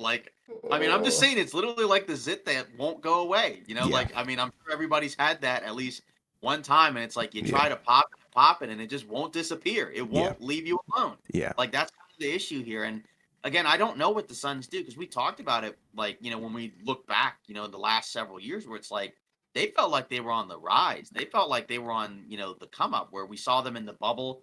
We saw them, grow into a team that went to the finals. And then we saw them kind of build on that. And then it's like, okay, you made the splash where you traded away some role players for, some guys for Kevin Durant. Okay. And then they came up short last year in the playoffs, but you're like, okay, they barely played together. Let's see if they kind of retool and move some guys around. We're probably move Chris Paul, maybe see what you get for Ayton, and kind of go from there. Then it's Bradley Beal. It's that just didn't really make a whole lot of sense. I didn't watch last year's playoffs and think, what the Suns needed?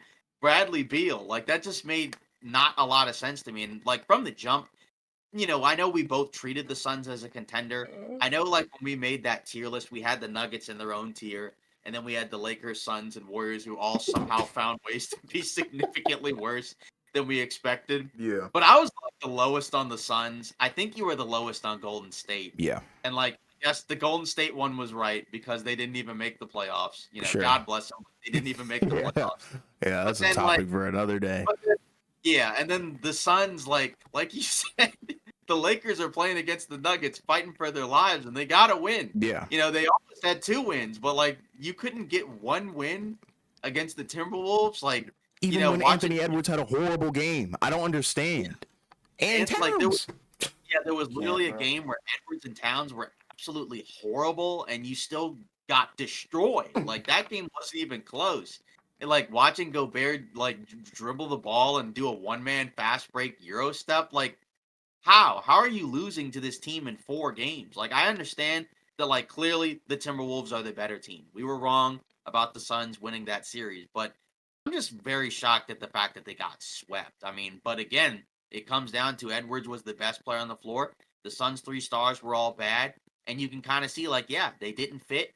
And I have no idea where they go. We know Vogel's going to get canned. He's going to be the scapegoat. But who are you bringing in that's going to be significantly better? Are you bringing in? Is Milwaukee getting rid of Doc and you're bringing in Doc? No.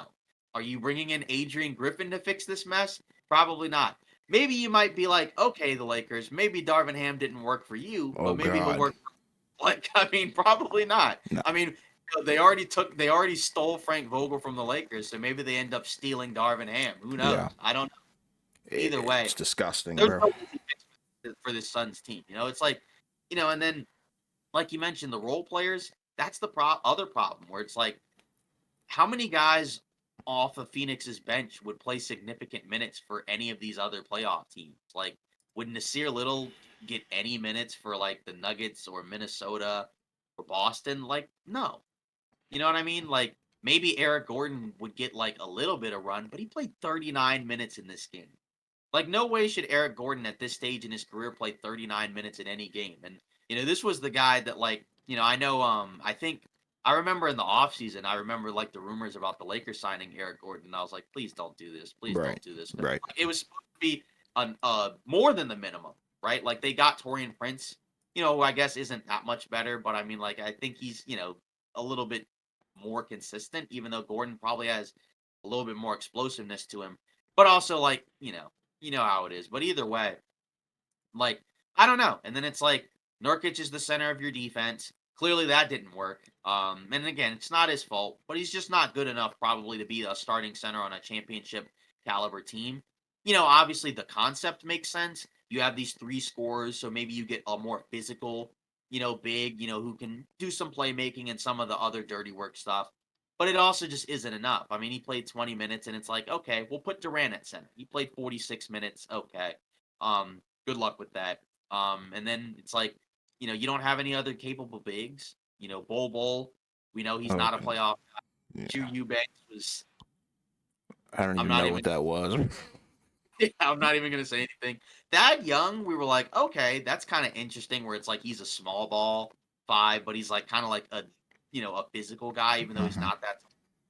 Clearly wasn't good enough to get minutes. We knew Isaiah Thomas probably wasn't going to play. That was more so like, a nice gesture. But yeah, I don't know what the heck they do, and it's only going to get harder. And like I said, if it was me, I would blow it up, but they can't really blow it up. Yeah. Because again, who's going to want half the guys on this roster? Not me. Right. So, I mean, I get you. And like even Booker, I think he had a good quote. He said, roster-wise, everybody talks about the firepower, but you look around the league, it comes down to details. Yeah, this team has no details. Like you can't you can't point out a positive on this team if you want to be real. You can't look at you can't even look at the firepower and call it a positive because then it's not cohesive. And I think Booker and Durant, they look good. I think that's fine. But that's it. That's literally it. But like even then though. Go back to the other games and watch them. They still didn't look good. That's my point. Like, it's a little too late. Too little too late. Like, yeah, you came out swinging in a game 4. Hooray. Where was this the first 3 games? Like, you know what I mean? You like, have to credit Jaden McDaniels. I think his defense was amazing on Booker. And even Durant, Like, whoever he was on, he made it tough for them. But, like, you could clearly see Minnesota game planned for Bradley Beal. Bradley Beal is the D-Lo of this freaking series, where it's like you take advantage of him on both ends of the floor, you win the series. And that's exactly what they did every single game. And that's an unfortunate reality. And it's crazy that the move that they made to elevate themselves beyond contention is the one that... Exactly. It makes no sense. I'm still at a loss for words. I'm going to need a couple of days to process this. Yeah, like, I mean, to be honest, like, it's just kind of wild because, like, this game, I feel like, was closer to what you probably would have expected, where it's, like, Minnesota on, where it's, like, Phoenix is getting their offensive stuff going, and then, like, Minnesota looks kind of clunky on offense, but is playing great defense and getting rebounds. And that's the wild part. Like, Minnesota didn't even really play good in this game for most of it until the second half, kind of. But like, even then, like, just some goofy stretches for Minnesota. And that's kind of where I'm curious to see what this looks like against a more serious team in the Nuggets. Because I just don't think this Suns team is a serious team. Like, not that, like, the guys don't take themselves seriously, but, like, it's pretty clear, like, they shouldn't have been on the list of contenders. Like some of the other teams that we put on that list. But you know what I mean? Like, it's just a different class. The regular season team. Like, that's the best way that you can describe it. And something that we didn't even talk about is this affects Durant's legacy horribly. Like, me being the president of the freaking Kevin Durant fan club, I can't defend him on this. I really can't. Like, I can't. This is stupid. That's the rough part because again, it's like, I mean, my goodness. I mean, like, I understand like the decision to leave Golden State because of the Oh fact yeah, that I know that he kind of took a beating for going there in the first place, and yeah, it's like, oh, I'm gonna go out and kind of like carve my own legacy or whatever. And it just like ended like horribly. Like, I mean, it was just like some of it was bad luck, and some of it was just like being stupid. Because I mean, right. it's just like honestly, like I mean, the Kyrie stuff, like that's just bad luck, right? Where it's like the guy basically just completely like loses his marbles. Sure, Look at him now in Dallas. Like if you balling had out. that Kyrie in Brooklyn, He's like he locked in. probably yeah, like if you had that Kyrie in Brooklyn, he probably would be in a better spot. But that's also kind of the difficult part in like getting into the Kyrie business, where it's like how much can you trust him, and also it's like he had to go through all of that in order to do what he's doing now in Dallas, right? Like I Right. don't think he just gotten that out of the gate. I think there kind of had to be a build up, and then like and then a dissension after that. You know what I mean? Sure. Like, but that's the rough part because you go to Brooklyn, it looks cool because even that big three barely played together before they went into the playoffs, and then they looked fine. They looked really good. Injuries kind of derailed them, from really being able to do what they wanted to do, and then Kyrie just completely lost it, and then they blew up that team, less than a year later, and Hmm. now all three guys are in different spots. And the funny thing is that the guys that aren't Kevin Durant might end up going further in the playoffs, or they're already doing better. I mean, Yeah, like, the Mavs may they move aren't out on to first. yeah, exactly. I mean, like I mean, I guess they're playing each other right now, which is so one of them's going to go out, but like neither the Clippers or the Mavs are going to go out sad. At worst case scenario, it's six, right? So I mean, that's the rough part. And like since leaving Golden State, I think the part that hurts the most for him is the fact that the Warriors later went out and won a title. Because I think you could at least say if Golden State never won another title after that, you could say like it's a wash, right? But then the fact that they were able to do it like to win another one, like even like after like he had already put together the Brooklyn team, that's the killer part. And then like you had one last chance with the Suns, and then like that didn't work out, and like both of those seasons have ended in complete disappointment because he's pretty much gotten everything he's wanted like since leaving Golden State, where it's like it's largely looked at as his team, right? He gets to put the roster get together because I think he has a decent amount of input in terms of who goes Hundred into percent. that roster. And I think it's kind of interesting to see like how some of these stars kind of view the game because I think like it explains a lot, right? Like, it kind of explains a lot like when you see like the type of guys that they want to put together on their roster. And obviously the front offices have to okay it as well, right? Like somebody in Phoenix should have had the should have had the ability to kind of just say this might not be a good idea. Yeah, Like I know you want, but this might not actually work out. And if it doesn't work out, we might be cooked. And and like like it's kind of I know it's hard to say no to your superstar, but like sometimes you have to do it because and like far be it from me who's not in that position to do that right. because I know it's a very difficult job and a very difficult situation to be in because you're dealing with some very talented players who obviously have their own thoughts about like how who they want on a team. But like sometimes you just can't do that because now you're the Suns and you might be in a very stinky position like you said for the next several years at this point where your fans have absolutely nothing to look forward to except like a broken down team that's just going to disappoint year after year. Like, it's Yeah, kind of like what we mentioned with LA, where it's like you're Rob Palinka. Like, you could have just said no to the Westbrook trade. Like, obviously, I know it's hard to say no to a superstar, but you've done it before. Like, even with him, like he's done it before, right? Like, they wanted Tyron Lue, or LeBron wanted Tyron Lue. They didn't get him. They just decided to give him 3 years instead of four. And then he was like, yeah, are you crazy? Like, I'm a championship head coach. I'm not doing that. right. So like you've said no before. Sometimes the best thing in the world is the ability to say no. Like, like if you sometimes you have to tell somebody no. Somebody should have told Kevin Durant and Devin Booker, don't do this. If you do this, this will be a huge mistake. And this was a massive mistake. And it's not like Beal sucks. He's not a terrible player. He's just not in that upper tier of like third stars, and he also just does not fit with this team. Like if he was on another team that needed like a decent scoring guard, it probably would look better. It would still be rough because he's making 50 plus million a year. And I think that's the tough part, right? Because I remember when he was always in trade rumors where it's like, oh, he could go to LA or oh, he could go somewhere else. And it's like, that's fine when he's making like 25 or whatever it was million a That year. was when he was so But coveted, like everybody wanted him. right, because he was still, a really good player. Like, I mean, he's not bad, but you know what I mean? Like, he was still really good. But I'd rather have that at 25 than have that at 45 or Yeah. 50 because he's not worth, that much. And it really hurts how you can put together a roster when you have three guys that make that much money.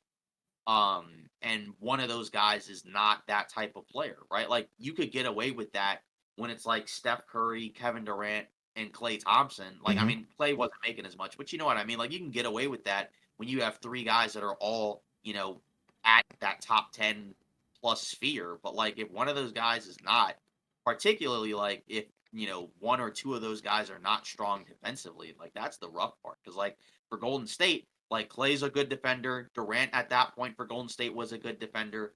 And then obviously you have Draymond and all the other guys. So that offsets, the Steph stuff, even though he's not a bad defender, but you know what I mean? Like Yeah. that offsets a lot of it. But like when you have three guys and like, Durant's a good defender, but he's kind of overmatched in this position. And then Booker's okay, right? But I wouldn't call him an elite defender. I'd call him a solid defender. But again, when he's kind of just running through brick walls, I mean, like that's gonna make it look worse. And then Beal, I mean, like I said, that's the guy that was kind of getting put in a torture chamber by Edwards. I mean, for Yeah. most of this series. So And the regular that's season is crazy because like he was very good in the regular season, I think, for for his role.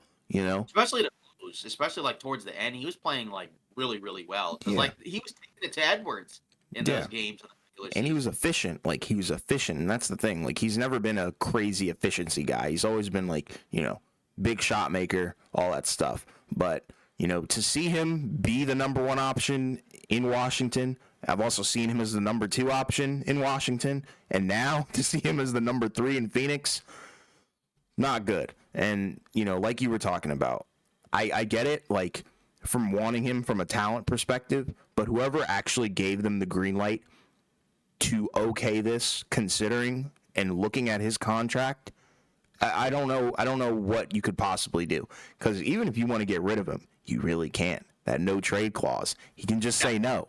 Like you said, Yep. the best thing that you could possibly do sometimes is just say no, and he can do that as well, which is the Yeah. scary part, I think, for both parties. Yeah. And there's no flexibility, there's no future, and yeah, I once again, I think I've said this, and I don't want to sound like a broken record, but I'm still at a loss for words because this is not how the season was supposed to go for them. Because I remember when they first acquired Beal, and then the Nurkic thing happened as well. Everyone kind of was like championship time, but you and I, we weren't buying it. Like we were high on them. Yeah. Don't get us wrong. Like we were high, but like not like coming out of the West at that I point. think I was more like cautiously, I don't want to say optimistic, but like kind of like more in the realm of like cautious about them where I'm like they could be really good, but I'm not entirely sold, about the idea of them kind of just running through the West unless like everything goes their way. Cause I also just wasn't sure about their health. And like I said, maybe if they had more time, but I already mentioned Brooklyn didn't have a lot of time and they were seamless, together when they played. And I mean, like that was, but also that roster, I think, didn't have like quite as many like random minimum contract players, like because they were like I think Claxton was there, right? Um, I guess Blake Griffin was a minimum contract, as was Aldridge, but like those guys were better than minimum contract players, like in terms of how they played. But either way, like this is bad. Like, I mean, like you said, it's Yeah. kind of not. It almost feels like you're kind of at a struggle in terms of what to say. We've said a lot, but this is not how this should have gone if you're the Suns. But it is what it is, and so now your next step is where do we go from here? But I think the only solution, is probably not really a good one. I think that's the problem because again, I wouldn't run it back, but you don't have a choice because you can't really blow it up because you're already in a hole. It's kind of like the Clippers where it's like you're already in a really deep situation and you don't have a future anyway, so you're kind of just stuck with this. And then if it doesn't work, you're done. You're toast. So Yeah, and it's like they can, like, the only things that they can possibly do right now, I think, they could trade whoever they draft in June or whatever, or they could trade, the 2031 first round pick. Doubt they would do that. And they have, I think, 2 second round picks as well. But like those are low value items, Like Yes, those are going for pennies. right. And the problem is that if you trade a pick that far out, I mean, like, you're basically like, are we really gonna like just be okay with like 7 years from now just being garbage? Like, I Yeah. mean, that's the because again, this team to me has a small window because I don't know how many like great Durant or really good Beal years we're getting. Like, obviously, like Booker is in his prime, so that's cool. But like, those other guys, I don't know how they're gonna age. I mean, like Durant's still really good, but again, you can kind of see even in the postseason, he's not quite as impactful as he is in the regular season, which is nice. That's why you have Booker.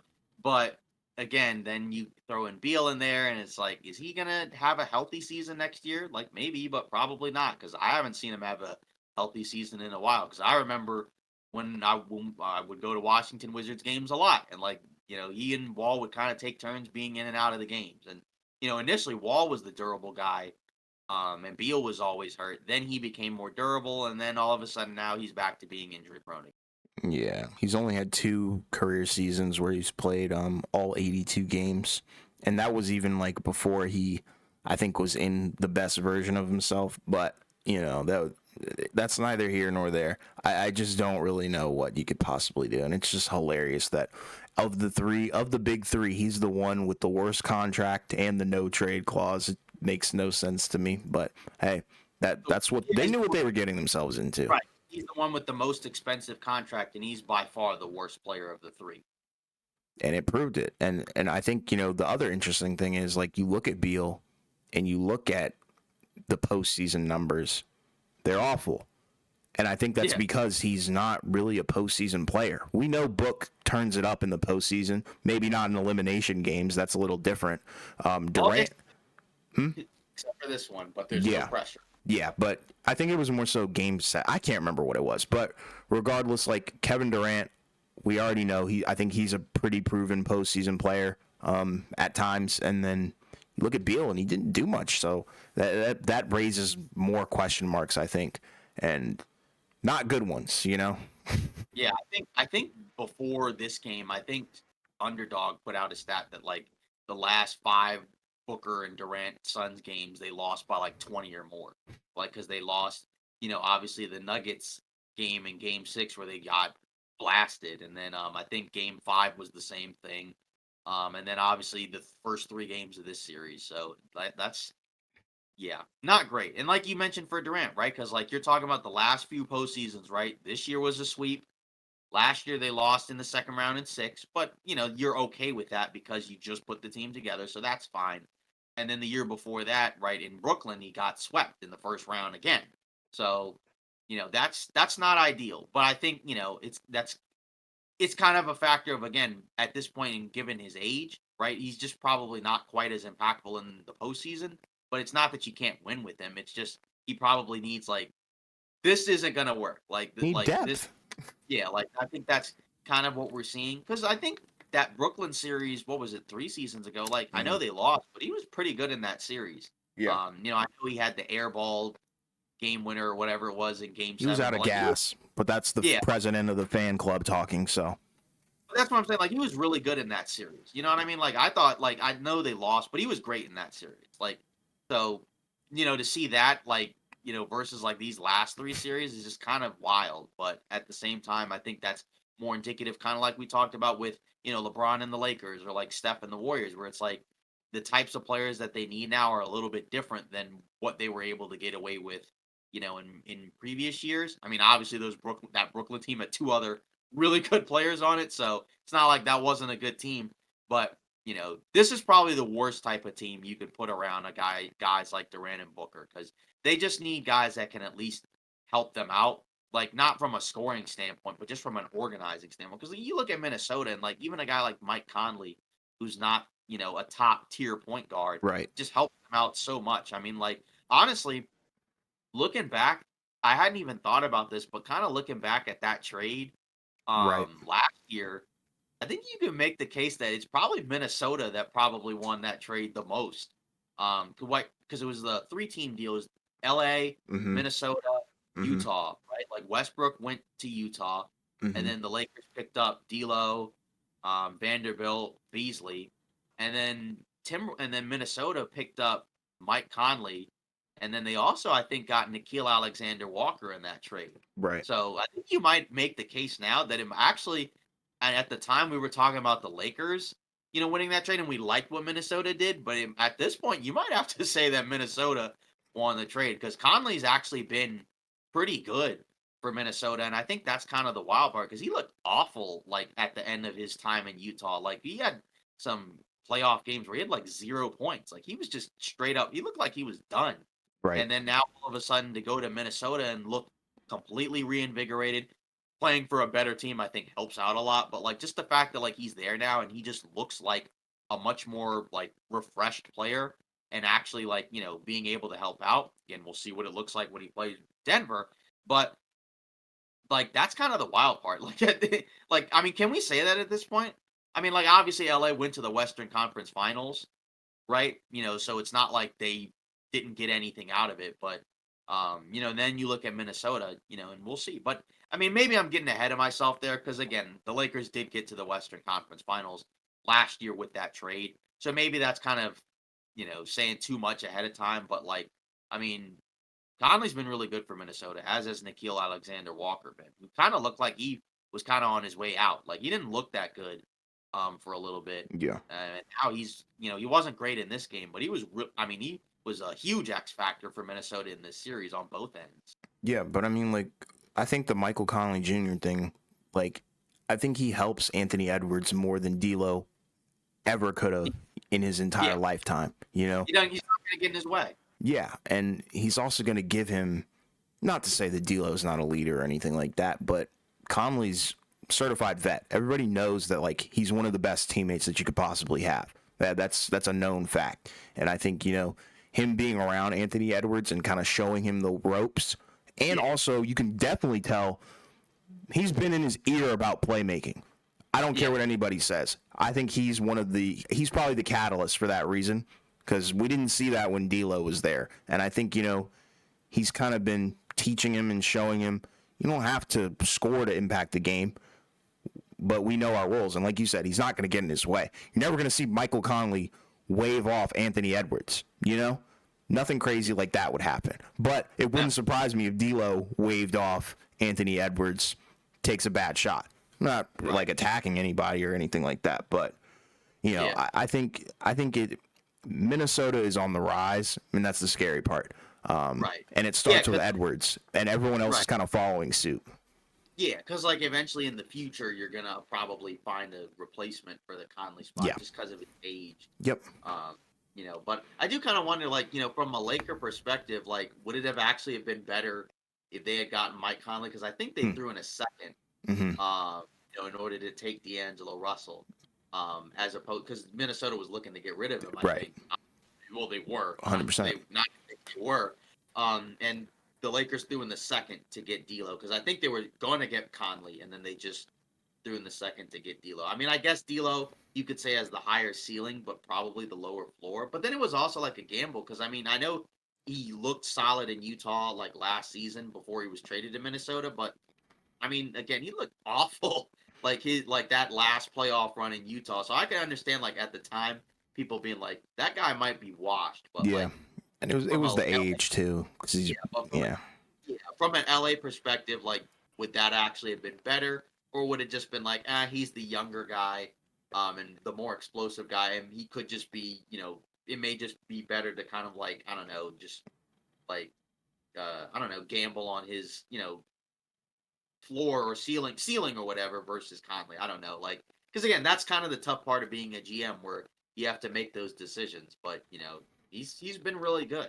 Yeah, and like with D'Lo, the thing is like I think he's a better fit for the Lakers in general. I think Mike Conley could have worked, but I think D'Lo is kind of the typical point guard that you would want alongside LeBron. I think because he's able to do similar things with AD in the pick and roll, which allows LeBron to do other things, which I think have been amazing at times, even during this Nuggets series, where in this game, you saw a lot of LeBron posting up, where he's able to kind of just get anything he wants, face up, fade away, whatever he wants. And then D'Lo and AD are kind of the ones who do the pick and roll. And it was funny. We didn't even talk about this in the Lakers Nuggets game, the one that they won. It kind of looked like the Lakers adopted a little bit of the Nuggets play style in terms of running the pick and roll and then having Bron be in that Aaron Gordon role where he's cutting at the same time off the roller, because I think people forget AD can pass too. So that's kind of something to watch. But I think D'Lo kind of fits into that. The problem is D'Lo just doesn't play a lick of defense, and he gets ran off the floor in playoff games, which we've seen. That's probably the only issue, and I think that comes with experience because Conley's super duper experienced, and he's been in playoff runs before. Yeah, but that's just it's just kind of interesting because again, it's just so surprising, that what Minnesota was able to pull off. And again, like I'm sure there'll probably be Minnesota fans if they watch that will probably come after us and be like, "You underrated us. You counted us out." It's like we're sorry. I was high on them last year. That's the crazy thing. I know, and it anchors me because had I not seen the regular season games that they played against the Suns, like right at the end, I probably would have picked Minnesota. Me too. But just watching that, like, it just kind of fooled me into thinking, like, oh, this is how it's going to play out in the playoffs. And it's like, I just didn't expect Edwards to be the best player on the floor. I mean, facts. That was, I think, the part that where it's like, that determines like the ceiling for Minnesota, because we talked about it going into the season where if he goes into that top 10 realm, that's going to allow Minnesota to be like an actual contender type team for sure. Versus like 15, 20, right? That probably won't be quite enough. Where it's like he'll have some big games, but probably not enough to be able to really make the difference. But he's in that realm now where it's like he's on his way, like he's coming. Yeah, certified. Yeah, so not really a whole lot of news stuff to go around. Mark Daigneault was named the coach of the year, which I don't think was much of a surprise. I mean, that was my pick. Obviously, he was the coach of the 1 seed in the Western Conference in a very talented and very crowded Western Conference. And they did, they were able to win a ton of games. They were healthy for the most part, but either way, like that's still incredibly impressive. So he definitely deserves, that award. Yeah, I think so too. And, it normally goes to whoever's the number 1 seed. You're never going to see Eric Spoelstra win coach of the year at this point because, as you gotta vote. Yeah, I mean, as great of a coach as he is, we all know he's the best coach in the NBA. But it's record based, and that's the issue. But well deserved because that is a crazy group of guys that they have over in OKC, and they don't play like their age. So that's the beautiful thing about it. I think I think the first place obviously was Daigneault. I think Mosley for Orlando was second. Then I think it was Chris Finch. And then I think somewhere on there was like Udoka, Joe Mazzulla, right? Which is kind of interesting, right? Like he won 64 games, but we already talked about it. It's probably because Boston was already really good. Yeah. In the regular season, the last couple of years, they were good in the regular season last year. And he didn't get it last year, right? It was, I don't even remember who it was. Mike Brown, I think. Yeah, it was Mike. Oh, yeah, it was Mike Brown. I don't know how I forgot. But yeah, probably because it's 4 a.m. But either way. True. Another one. Yeah, but either way, it's well deserved. So, and then Juwan Howard, he's joining Brooklyn's coaching staff.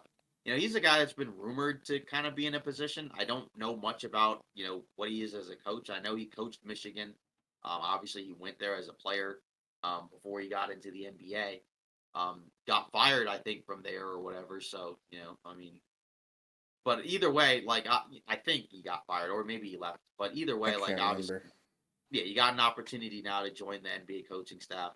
And it's going to be interesting, right? Because there's going to be some new positions opening up, I think, relatively soon. We talked about it on the live stream. So, obviously you don't want to necessarily like wait for an opportunity sometimes because, sometimes you kind of have to take them as they go.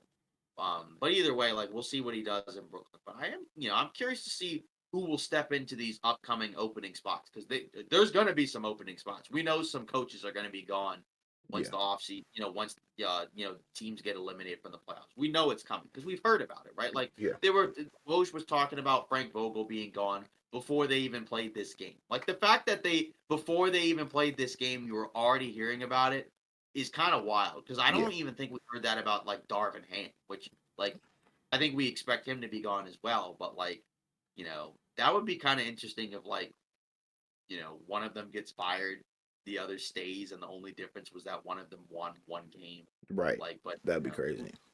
But like with the Howard thing, he had an interesting career, I think, in Michigan, coaching wise. It's just, year after year kind of getting disappointed, I guess, in the title runs or whatever. But I think, having an assistant job or joining, a coaching staff is always a great entree. So I think he'll probably be a candidate at some point, especially if Brooklyn is better than they were this year, which I doubt it. But, maybe down the line, once they kind of get going, he can for sure, I think, have a spot as an NBA coach for sure. Well, that's pretty much it for today's episode of Off Ball Takes. Again, if you were in the live stream, you're awesome, right? We appreciated all the comments in the live stream, right, from people like Homelander, Keith Wells, and others, right? So we obviously appreciate that. Again, we'll probably be doing a live stream relatively soon because there are some teams that are going to be, eliminated pretty soon. We're going to talk about that, so feel free to join us. Obviously, don't forget to continue to like, comment, and subscribe. We really appreciate that. If you comment, we'll read it at the beginning of the video. So hopefully we either see you on the live stream, or we see you Friday.